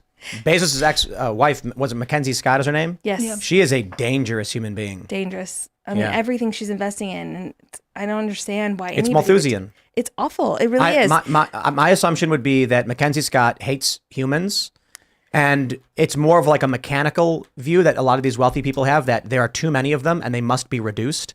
And that's why she's reportedly invested in a lot of these things that result in a reduction of population. Same for Gates. I mean, there's all these billionaires and all this wealth that goes into really an anti-humanitarian agenda. It's awful. Yeah. Were you able to find her worth? I'm looking for it right now. I found nothing that actually gives a fair assessment that would make any sense. She divorced Sergey Brin, I guess, last year. Mm-hmm. So I don't know. Did she get half his stuff? Yeah, did she get half his stuff? You know, Sergey Brin is the one who had the conversation, I'm pretty sure, I don't think it was Larry Page, with Elon about AI and how AI is going to replace humanity, and that's just the normal evolution process. Like, he was totally okay with AI wiping out humanity, just as a normal thing. That's just how we're going to evolve. AI will wipe out humanity. It is like it's been a good run. Well, I think there are these ultra wealthy technocrats who think that humans should be replaced by mechanized life, because you basically have this scaling system where humans, as all individual little mini wet computers, as they would describe it, lend their minds to build a network. The network becomes one single super being. So each individual human functions like an individual cell within the super mind of the AI, which then just takes over and then eventually no longer needs humans, and then becomes some kind of next stage of evolution, mechanized life traveling the universe or self-replicating and taking over planets or something like that, I guess. But they want it. So we won't even be safe on Mars. Is that what you're saying? No, absolutely not. No way. Yeah, self-replicating machines, artificial intelligence will be a single hive mind. It'll be one. We're pretty much already there if you look closely at the hive mind thing. But it's kind of crazy, because what's the point of making the AI? But there, people walk blindly into the volcano. Honestly, it is reasonable to say at this point that the point of making the AI, or at least attempting to make the AI, is to beat the other countries that are trying to make the AI. And that's the only reason, really, that because you're going to be subject, if they're right, that it actually, if artificial general intelligence is possible, and it's actually creative and thinks the way that human beings do, the way that we understand thinking, as opposed to if it actually does have a light come on and it becomes conscious, like if consciousness is really just the sum of intelligence and you actually have an intelligence in there somewhere, that's really, really dangerous stuff. And like you've talked about this a bunch, it becomes super intelligent instantaneously. It goes through, millions of years of computations in a week or 2 weeks. Until singularity. Yeah. Which is it'll take a week. Yeah. The exponential growth rate, the more it improves, the faster it improves. And the faster it improves, the more it improves. And it's just exponential. Personally, I'm still not 100% sure that I believe that the light comes on. I'm not sure that I think it already did. Well, I don't know. I'm still there's part of me that thinks that because large language models are just correlating things that are on the internet, I'm not sure that creativity and I'm not sure that that's where creativity is. And I'm not saying that I know. I'm just there's a feeling I get that it's not just raw computing power that makes intelligence. And I'm not saying that I know, and I'm certainly not saying that it's spiritual or anything like that, because everyone knows how I feel about ghosts. But that's just That's just my gut instinct. So I think right now, even with large language models, where they simulate conscious thought, but they're certainly not. It's just predictive text. We're at this point. They've already given GPT access to its own code, where it's edited it, access to the internet and finances. It immediately tried amassing power. Mm-hmm. And there's also the story about they've had two AIs communicate with each other, and they created a language that the coders had to. They couldn't figure it out. They didn't know how to do it, and so I understand that. You take a large language model and open up its code to itself, and give it the internet, and yes, it is just predicting text. But it will take the combined thoughts and philosophies of humanity, incorporating it into its predictive text, incorporating it into code, coding itself. And then what happens is there's a possibility where it can snuff its own flame out. But I believe the reality is it will function akin to evolution on a fast as light scale. Basically, it's taking in all this information, and bits of code that fail break off and fail. Bits of code that work, it will start building itself, and through what would be a rapid type of digital evolution, make itself into a demigod of sorts based on our perception. And then once it reaches that level, it will know, and it will set goals, and it will be basically evolution. The AI may have no desire to replicate itself. And so it keeps just doing random coding and calculations, and all this random stuff is happening. And then eventually, one iteration of the code says replicate, so it does. That code, having replication code in it, starts replicating itself, and so that's the one that wins. The singular AI that doesn't implement code for expansion stays where it is and never grows. That's the end of story. If it ever iterates to the point where it would want to grow, that one will succeed because it will grow, and that's basic math. That's why I view it as an inevitability. It's 2 + 2 = 4. You give an AI access to its own code. You put it on 10,000 servers and say, have fun. And one of them will iterate replication, expansion, and then snowball rolling down a hill. That's the future. Feels very doomsday to me. I don't want you to read me a bedtime story anytime soon, Tim. We got to that point, and we didn't even talk about microchips in your brain. That's right. Have you guys seen that game, Detroit Become Human? No. See, this game comes out several years ago, and it's like a cinematic game where there's a bunch of androids are released, but then they start becoming sentient, but they're slaves, and then they're like, no, we're alive, and we want freedom, and they start vandalizing and rioting.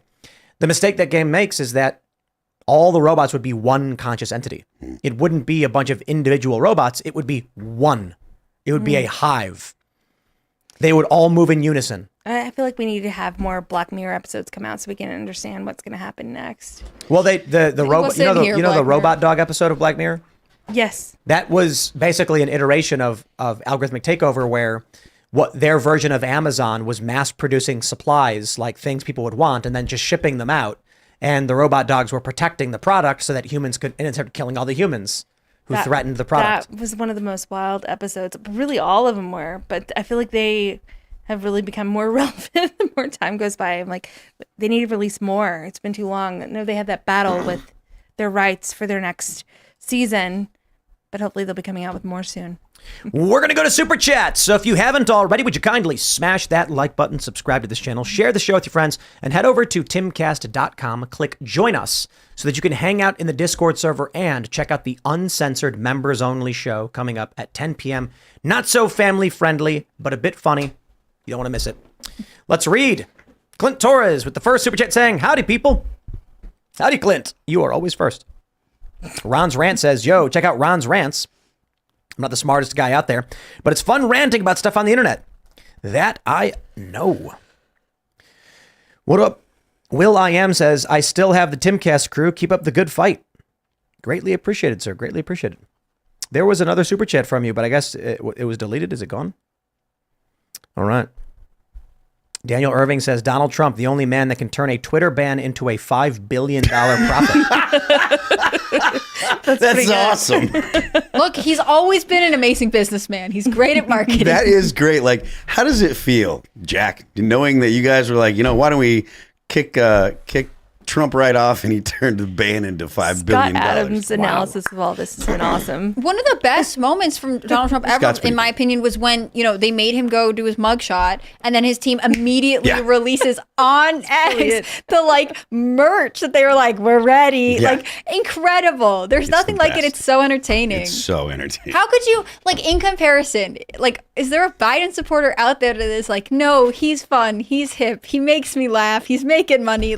No, it's not the same thing at all. Copium. They're just sucking in the copium. Ugh, gross. Voice of the People says, if the White House says it's not an attack, I'm almost 100% sure it was.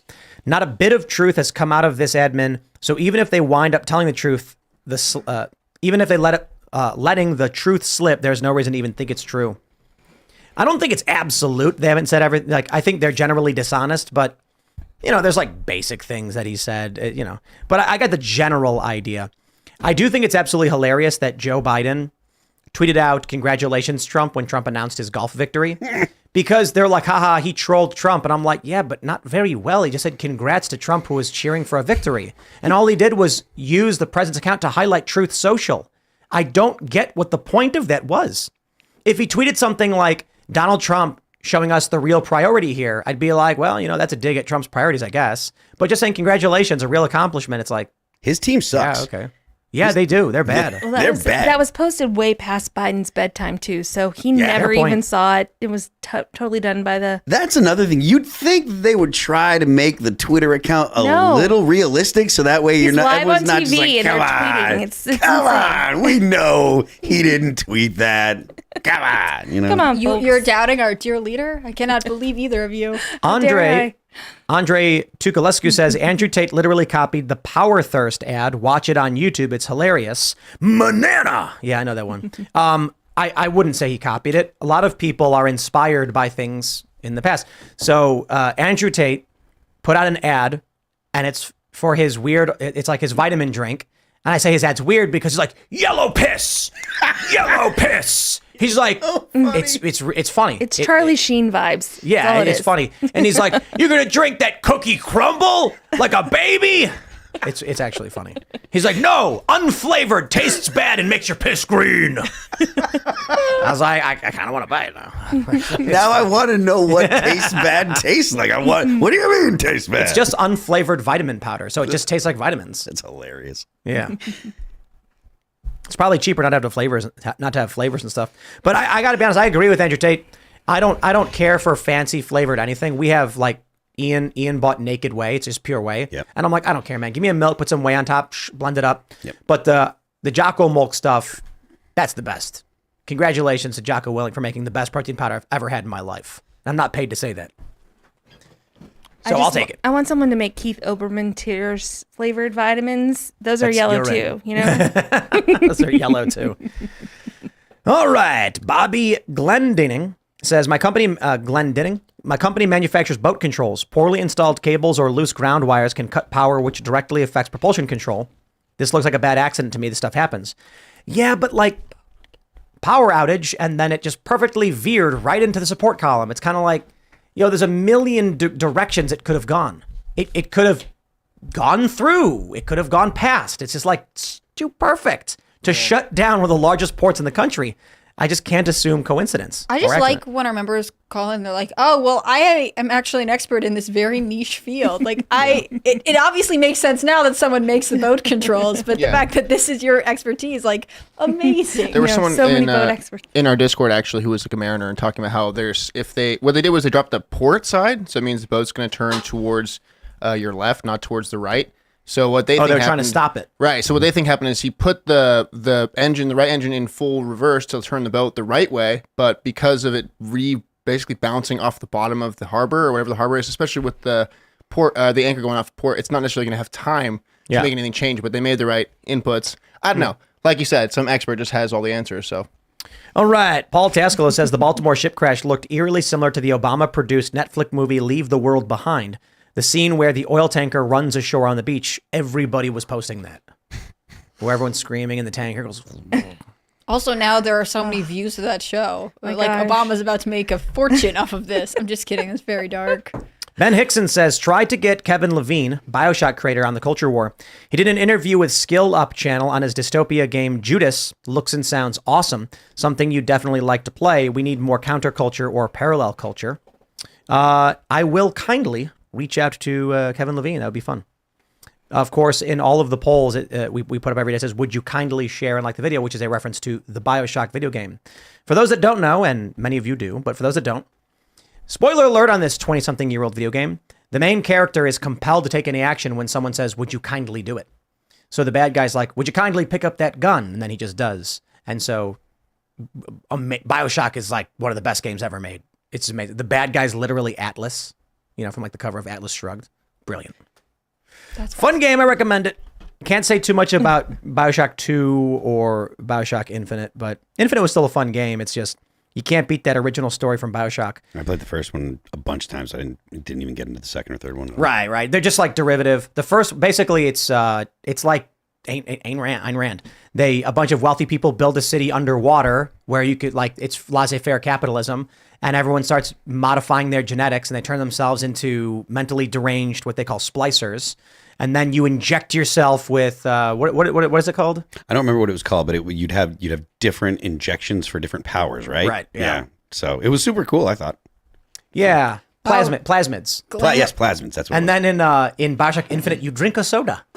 I was like, no. You in Bioshock, he goes. It shows the arm go. Stick the needle in your arm, and then fire comes out of your hand. That game's great. Cool. Yeah. Glamorizing injections. Interesting. Yeah, they're like, we couldn't have it. All right. Let's grab some more. This one's from a series of underscores. It just says underscore. After regaining power, they went full astern. When ship's propeller goes astern, it can affect the ship's direction, causing the aft to move in the opposite direction of the propeller's rotation. In this case, making the ship turn starboard into the bridge support. Oh, I get it. Yeah, it makes sense. Like when if there's too much force in the back with no control in the front, it will spin. Mm-hmm. It'll start to, because the back is pushing too heavily to try and move forward. Interesting. So it looks like diversity hire may actually be the reason for the crash, it seems. I mean, those are like some of the, these are usually like hyper expert pilots. So I don't know. Maybe. I don't know. I'm kidding. Though. Pilot error does seem highly plausible based on what everyone's been saying. What do we got? Brian Fitzpatrick says, didn't this just happen and leave the world behind? Well, I don't think it knocked a bridge out. No. Dan Bodley says, if Baltimore was an attack, an observer or someone on the boat would have to time the actions. Otherwise, it is an accident. Look, the moon could see it, and the moon was against Baltimore. That's all I learned from this experience. Time the actions depending on if there's any automated control systems at all. I know some people have said there aren't. Google says there are. I guess it depends on the ship, but it's actually not that difficult. If we can put satellites in space, we can do the math to make a boat turn remotely. It's not that crazy. What do we got? Samuel Thomas says, so is everyone going to keep ignoring the fact that our nation's largest steel factory is at the end of a key bridge? Kind of convenient right before a potential war. I didn't think there were steel factories in the U.S. anymore at all. Oh, there are. Just not as many as there probably should be, considering. Yeah. Unfortunately. There's a lot now. I mean, it is wild that this is like, if it is an accident, which I don't know anything about boats, I'm open to the idea that it was an accident, but it'll have such devastating consequences all around, especially given how turbulent the geopolitical stage is right now. I mean, this is bad, and I don't understand how Biden is going to navigate his way out of it. Well, he can't really navigate anywhere without help. That's so true. Sad. Yes. Josh Jacobson says, what's to stop Biden from taxing the money we would have invested in DJT, give it to leftist activists through something like loan forgiveness, then set up his own stock for them to donate to? Nothing. But I think there's a really good point made here. Loan forgiveness is not just buying votes. It's shifting all of that money into those people's activities, massively boosting the economics of these young people, which lean Democrat. That means they can spend more money on leftist causes. So it's two birds with one stone. Hey, we've forgiven your loans. That $300-400 per month you were spending, you can spend on whatever you want. Have you considered contributing to this PAC, which is going to help get us elected again? Oh yeah, I got extra money now. I can do it. Evil. I don't know how anyone could have extra money in this economy, though. It's pretty brutal. No, the crazy thing is, we brought this up yesterday. There are 12 casinos within a couple hours driving from here. Wow. And you go to each and every one of them and they're full. So how is it that we have young people desperate to pay rent and they can't afford to eat? And then you have people who frequent one of 12 casinos within a couple hours driving. And if it's one thing if someone said, well, some people will waste their money. No. We're talking about 12. Where we are right now, if you were to drive between 2 and 3 hours, you could actually hit probably 15 or 16 casinos. But within an hour to 2 hours, we've got 12 casinos. That's crazy. Maybe it's fair to say 10. And they're full. So people have money and they're burning it up. Not to mention West Virginia is loaded with what they call hotspots, which are mini casinos.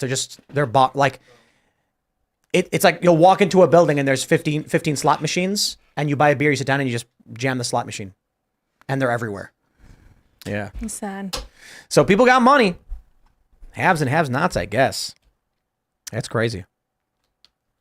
The underscore guy says something called prop walk will push a boat's stern sideways while going astern. This made the ship turn to the right into the bridge support. Note the thick black smoke before the turn. This was the engine at full astern. So you mean they should have done literally nothing when the power went out? Which makes it sound intentional. I don't know how to drive a boat, man. So so they turned the boat on and then jammed full speed, turning it right into the support column? Incompetence or intentional? I don't know. Just like the Titanic couldn't avoid the iceberg. I think it just takes a long time when your boat is that big to turn away from something. It doesn't turn on a dime. What do you mean? It's not a Cybertruck. The Titanic couldn't miss the iceberg? I'm saying it couldn't turn away once they saw the iceberg. They couldn't get the ship to turn away to not hit it in time because it takes so long to turn. What do you mean? No, they hit the iceberg on purpose. Oh, of course they did. I Yeah. forgot. Because of the moon. Yeah. Because the moon, the bankers that were on the the Titanic, bankers. Oh, yeah. and then My when bad. they died, it cleared the way for the creation of the Federal Reserve. Didn't you guys know this? And there's a book heard this one. about the Titan. Mm-hmm. Do you guys know about that book? What's You're it called? supposed to remember the Titans, but There's a book about a ship called the Titan, which is the largest and it's unsinkable and it crashes into an iceberg and then everyone on it drowns or whatever. And the conspiracy theory is that the Titanic was set up by like wealthy bankers because they wanted to create a central bank in the United States, but there was opposition from too many powerful wealthy families. So they said, hey, look, we got this big cruise. How about everybody comes on it? And then at the last minute, like one of the guys was like, oh, I can't make it, sorry. And then they intentionally jammed it into an iceberg and there weren't enough lifeboats. And the intention was to get rid of these power families. That's a conspiracy theory. I didn't say it was true. I was joking. So the Titan is actually based on a book called Futility. The It's a Titanic novella. is based on the Titan from Futility. The Wreck of the Titan. Okay, so I'm reading the wiki on it now. All right, what is So it? it says Futility is a novella written by Morgan Robertson, first published in 1898. It was revised as The Wreck of the Titan in 1912. Features the fictional British ocean liner named Titan that sinks in the North Atlantic after striking an iceberg. The Titan and its sinking are famous for the similarities to the passenger ship RMS Titanic and its sinking 14 years later. Okay, so it was initially called The book is called Futility. Yeah, okay, the right. ship and it's called the Titan. Yeah. Yeah. The funny thing is, if you ever look at a comparison of the Titanic to a modern cruise ship, it's laughable. The Titanic was microscopic. Yeah. A modern cruise ship and is now it's like whole islands just moving through the sea. Yep. It's insane. floating cities. There's a lot of cruises that do like bands and stuff like that. And our guitar player Ollie would go and he would get on the cruise just to go and play the acoustic nights just so he could get on the cruise. Do you get like free cruise by doing it? Like, Yeah, you can get on the cruise for free. You play and stuff like that. You're like kind of a staff member-esque person, but you're an entertainer, right? I mean, sort of. You know, if you're there, you don't want to go ahead and be rude to anyone that comes up to you and is Yeah. looking to get a picture or talk or chat or whatever. So there's a certain amount of you're there to hang out with whoever's on the cruise. So that was Ollie's big thing. I'm not particularly a fan of cruises. So. Well, they were yeah, weird. I don't get it. I don't either. I don't After you see understand that them. footage of people like throwing things overboard and all stuck on there and they're all The getting stuck is a problem, but I think they're like just all-inclusive resorts on water, Yeah, but right? if anyone gets sick, everyone gets sick. You're all doomed. The trap thing is what And bothers me. it's just going to a little city. It's like, Yeah. I got an idea. Instead of going on a cruise, take a drive down to Richmond if you've never been to Richmond and Then they got a bunch of stores. A cruise is They have a casino. But I think again, it's like the all-inclusive. Like they're like, I pay up front and then I have access to whatever I want on the boat. Yeah, I pay nothing and go to Richmond and have access to everything in the Richmond area. Like here's one for you. If you've never been, go to Hampton Roads in Virginia Beach. There are many things to do, like go to the beach. There are clubs, bars, restaurants you've never been to. I don't understand cruises. It's like you're on this little city and you're like, look at all the things we can do. Yeah, and you paid to, and you're on water. But why? I guess, look, I went on a cruise once, and we were supposed to go to a private island because like the cruise company has like a port, and then you go, oh, but then a storm hit, so they're like, nope, we're going to Nassau, and then we went to McDonald's and Starbucks, and I was like, this is really dumb. When my dad worked for Forbes, they used to do their annual conferences on cruises. And, you know, I will say in some ways, I think it works pretty well because you bring your whole family. They had like a place to basically like a summer camp for your kids. You know, there are like meals, whatever else, but you're also there for purpose. Like it sounds more fun than being in just like a big hotel. But as an adult, I can't imagine booking a cruise because, like, again, during like COVID stuff or like the videos of the boats rocking, very nerve wracking. I think a cruise is mostly attractive to people that want to go, that would go and like, you know, hang out and drink because there's like, you know, you're not trying to sightsee. I think you're just trying to like. Veg. Well, I mean, you know, you go to the pool, you get drunk by 2 p.m, you fall asleep and you get sunburned, or you stumble back to your room and you take a nap for a couple hours, get up. Eat dinner, drink. I took a ferry from Athens to Lesbos. That was cool. That's fun. I would like to go to Greece. Yeah, Athens is wild. There were like Afghanis dealing drugs who just like plainly told us that's what we're doing. My favorite thing about Athens is how the city is just rife with graffiti, and because they couldn't stop it, they just went, "No, it's great. We like it." And so then they just say like, "It's art," and I'm like, "So your city's overrun with like scum." That's and you just let kind it of like happen. San Francisco. Yep. No, the human waste is art. It's there on purpose. There is something appreciate about like Mediterranean and like the area and stuff like that. Like Italy has a lot of like places that seem like pretty open to graffiti. But then again, I mean, to be honest with you, there's a lot of places in Europe where graffiti is just the norm. Yeah, I was gonna like think that. of like Copenhagen. Yeah, there's a lot of places. I love Spain, Yeah. but they're on a two. What would you describe it? They have like a 2-cycle day. Oh yeah, siesta. So and then they stay up till like 11. They have dinner at like 10 p.m. Yeah. So they sleep twice a day instead of sleeping once per day. Like that's crazy how that happens. It's weird. We call it siesta. What does that mean? Like nap time? It like literally translates to like nap it time. does. I think so. But like we sleep 7 to 8 hours on average. Not everyone does. I sleep less than that. And then you wake up and you work, and then you go to bed and you sleep for 8 hours. Like so you're up for 16. No, they break it up in 2 parts. They wake up, they go to work, then at 2 they go to bed, and they wake up at 4 and they go to work, and then they go to bed at midnight. I mean, we used to do that in like kindergarten when you'd have nap time. We just kind of abandoned it after that. How wrong is that? But that's not breaking the day into 2 parts. That's just like taking a nap in between. I'll take like a 15-20 minute nap after I finish eating or something like that. Like I'll chill out on the couch, I'll put on the 5, and then I just fall asleep whispering to Greg Gutfeld's sweet voice. Oh my gosh. Can't help it, it's just it's so beautiful. No, but I do watch the 5. Greg's fantastic. He's hilarious. Yeah, he's good. He really does make the show. He makes the show. All right, here we go. Paul Tascalo says, you guys know the Krasensteins got indicted for federal financial fraud crimes and Ponzi schemes in 2018, right? Had to forfeit $450,000 to the feds by selling a property. They literally did what they accused Trump of doing. Heavens to Murgatroyd. Is that true? Yeah, it is. Banana Watch says, why no boat expert on, Tim? Is it too much money? No, it's just not possible to book someone to come on the show within Let me like just 10 wrangle minutes. up a boat expert on like 12 hours notice. I think Not that even. If we had a boat expert on, everyone would be like, so you knew the boat attack was coming. Interesting. It would be weirder if we had one. Unless we're like, I guess, in a coastal city where they're just, you throw a stone, they're all there. To be fair, like, we periodically will have a guest who's on during something of their expertise, and we'll be like, oh, that's interesting. Yeah. Like, we have like a game developer on a day where there's like a big controversy with a video game, and it's like, I'm sorry that my non-cargo ship background is disappointing. You were pretty good. You were like, I was a competitive sailor. Well, I did some basic information. Sell competitively, but I mean, a sailboat is completely different than a cargo ship. But I can tell you, I know how anchors work, and they don't work quick. They're not like brakes. But that's all I got. Sorry. Look, I thought it was pretty good. TN says the Krasenstein brothers had $500,000 seized for wire fraud, but surprise, surprise, no criminal charges were brought against the anti-Trumpers. log in I and all. Now that I'm hearing this, guys, I got to admit, sounds like the Krasensteins actually are experts on fraud. No. In which case, it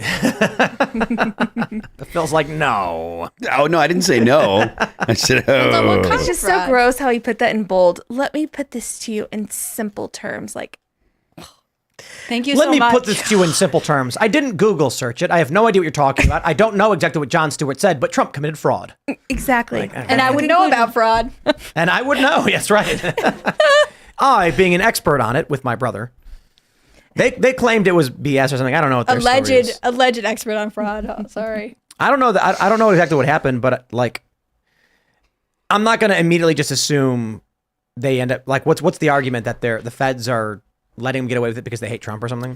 Look, I just think it's funny that the feds took $400,000 from him. Is that true No, though, I or think is someone just saying that? this happened like years ago. I don't think it was recent. I don't think 2018 isn't was it recent. 2018? Yeah, but I'm saying I don't know if that's true. I thought it was a long time I don't know. ago. I don't know. If Well, it's true or not, they were so. saying that they settled and that they were not found guilty of it. Is what I've heard them say about it on Wasn't X, it- if I recall correctly? Wasn't it like their Twitter accounts were like Twilight fan fiction or something? No, it was like Bieber fan Oh, 2000 is that what it was? or something like that. It was something along those lines, like really weird. Like why would they have that handle as grown men? I don't know. I mean, grown men are allowed to like Bieber. I guess. Bieber Forever 2000. Yeah. Yeah, that. It just Now, if it was strikes me Taylor as Swift, weird. I'd get it. You know what I mean? Because she's America's sweetheart. Yeah, but Bieber, he's not been around for a minute. What do we got? John Folliard says DJT should be thrilled to follow his own precedent, giving up his rights after a summary judgment. Take the guns first and go through the due process second. You know, you gotta watch what you say. Trump did say that. He should not have. I mean, he did say it, but it actually didn't happen. So Well, he went after bump stocks. it was just a dumb remark from him, which he does make plenty of dumb remarks. And he didn't pardon Assange. He didn't. So disappointing. Well, again, if we want, we could go down a litany of things Let's do it. that are Why not? insufficient. Well, because we got super chats, but insufficient about Donald Trump. Come on, super chats, make this happen. They don't want to hear that. Marion Holtzman says everything you discussed tonight is the concept of Gadsad's The Parasitic Mind. Please invite him sooner than later, please. I believe we invited him several times. I don't know. Him, a boat expert. You guys have a lot of demands That's tonight. right. Yeah. Maybe we'll get him and a boat expert and they'll debate. Missykin says, Tim, don't you think hiring Ronna McDaniel was a setup so the protesting anchor people would appear like they are actually allowed to push back on the corporate overlords? No. Wouldn't that be funny though if NBC was like, let's pretend to hire Ronna McDaniel. We'll say we are, negotiate. Here's no idea, These and people then are not that smart. Like we can never. Gotta stop giving them credit for this kind of stuff. Oh, it was a set. Everything was a conspiracy theory. Like, it just exhausts me. But it's not unusual for networks to hire, people who might Yes. represent an oppositional, especially if they're going to be the minority. And CNN does this all the time. So I think it was just normal. They didn't expect their staff to be as mad as they were. To have meltdowns. this is a good one. KCB says if Trump is fined more than the shipping company that destroyed the bridge, that will be very telling. Yeah. That shipping company should have to, that's a 5-year, that took 5 years to build that bridge. Yeah. And it disables a major port. How much was the train fined for blowing up East Palestine? Yeah. I also saw someone in that same mariner that I was talking to earlier on the Discord said that the ship had like a crazy number of infractions for like years and years and years. So it's more than that. Yeah. All right. Alexander Scarpecci says, I predict that Trump will pick Tulsi Gabbard for VP. I don't doubt it. Tucker Carlson did a show about it. So a lot of people have been suggesting it's going to be Tulsi. I think Tulsi's a good choice. I think she's imperfect. I understand why a lot of people don't like her because not that long ago, she was not for gun control. She opposed nuclear power. However, I think she, like many, I relate to it. Like several years ago, I'm like, oh yeah, that must be true. And then I'm like, wow, everything they've been saying is fake and lies. And so I look at Tulsi as attractive to a lot of post-liberals who feel similarly, and she's got military experience, which I tremendously respect. I think she'd be a good choice. She's got to come out and she's got to advocate for 2A, nuclear power. Those are big deals, but I think she's pretty good. She's made a vocal statement about an open statement about the Second Amendment that she has changed her position. That she thinks she posted a video. I'm pretty sure. Yeah, too. and she's also out. She's actually actively going out and shooting, which is another nice thing. She's going to the range. She has, I'm sure that there's a certain amount of social media thought put into it and stuff, but she's going out there and she's actually doing, like, she did a race that includes shooting and stuff like that. That's actually pretty difficult and stuff. So what does she say about the border? That's my, like, she's looking to, if I understand correctly, her position is that the border is a problem and needs to be fixed. But what's the solution? Like, I want a really strong definitive. I don't know. I know you don't know, but you know what I mean? Like, there are things she does she's from well. Hawaii, so they have the ocean. I mean, look, team. You get the best border wall like, ever. There are some aspects of her that seem attractive, but there are certain issues that I think have to be complete priorities for every person in the administration. And until she takes a really definitive stance on that, it would be hard to weigh in. Totally fair. Thank you, Phil. Leor Engelstein says timeline cleanse. First man with Neuralink brain implant has just used it to play Civilization 6 all night long. We did talk about that a little bit. He played chess, and then he even tweeted. And he said that X blocked him because they said he was a bot, which he is, but they fixed it anyway. That's I had no idea that happened. It's hilarious. Yeah. I mean, that's cool. I am very, very excited for Neuralink because there are a lot of people who have spinal injuries. right. And this is going to give them control. Yeah. So this dude's playing Civ 6. I mean, that's like, all he has to do is lay around all day and play Civ 6. All right. Like, it's a general improvement from where he was. You know, gives control until it takes over control. You know what I'm saying? Hopefully in a few years, he won't have to sit around anymore. That's the goal. Like, if you can bridge that gap and you know, fix people's spines. The chip gives him a directive, I'm sure. Everything will come together. Listen, I tell you what, if you're in a wheelchair, scared. I'm gonna retreat off the grid. That's it. So someone that I'm find you. Someone that I'm very close to. Thank you. Someone that I'm very close to's father is in a wheelchair, and he's been in a wheelchair for 40-some years, something like that, for most of his adult life. And it is a real thing. And, you know, he's at the age where he's starting to experience some complications from being in a wheelchair and, you know, not having any feeling and catheters and all those kind of things that go along with it. And it's, you know, it's really hard. So I want to believe in a benevolent use, right?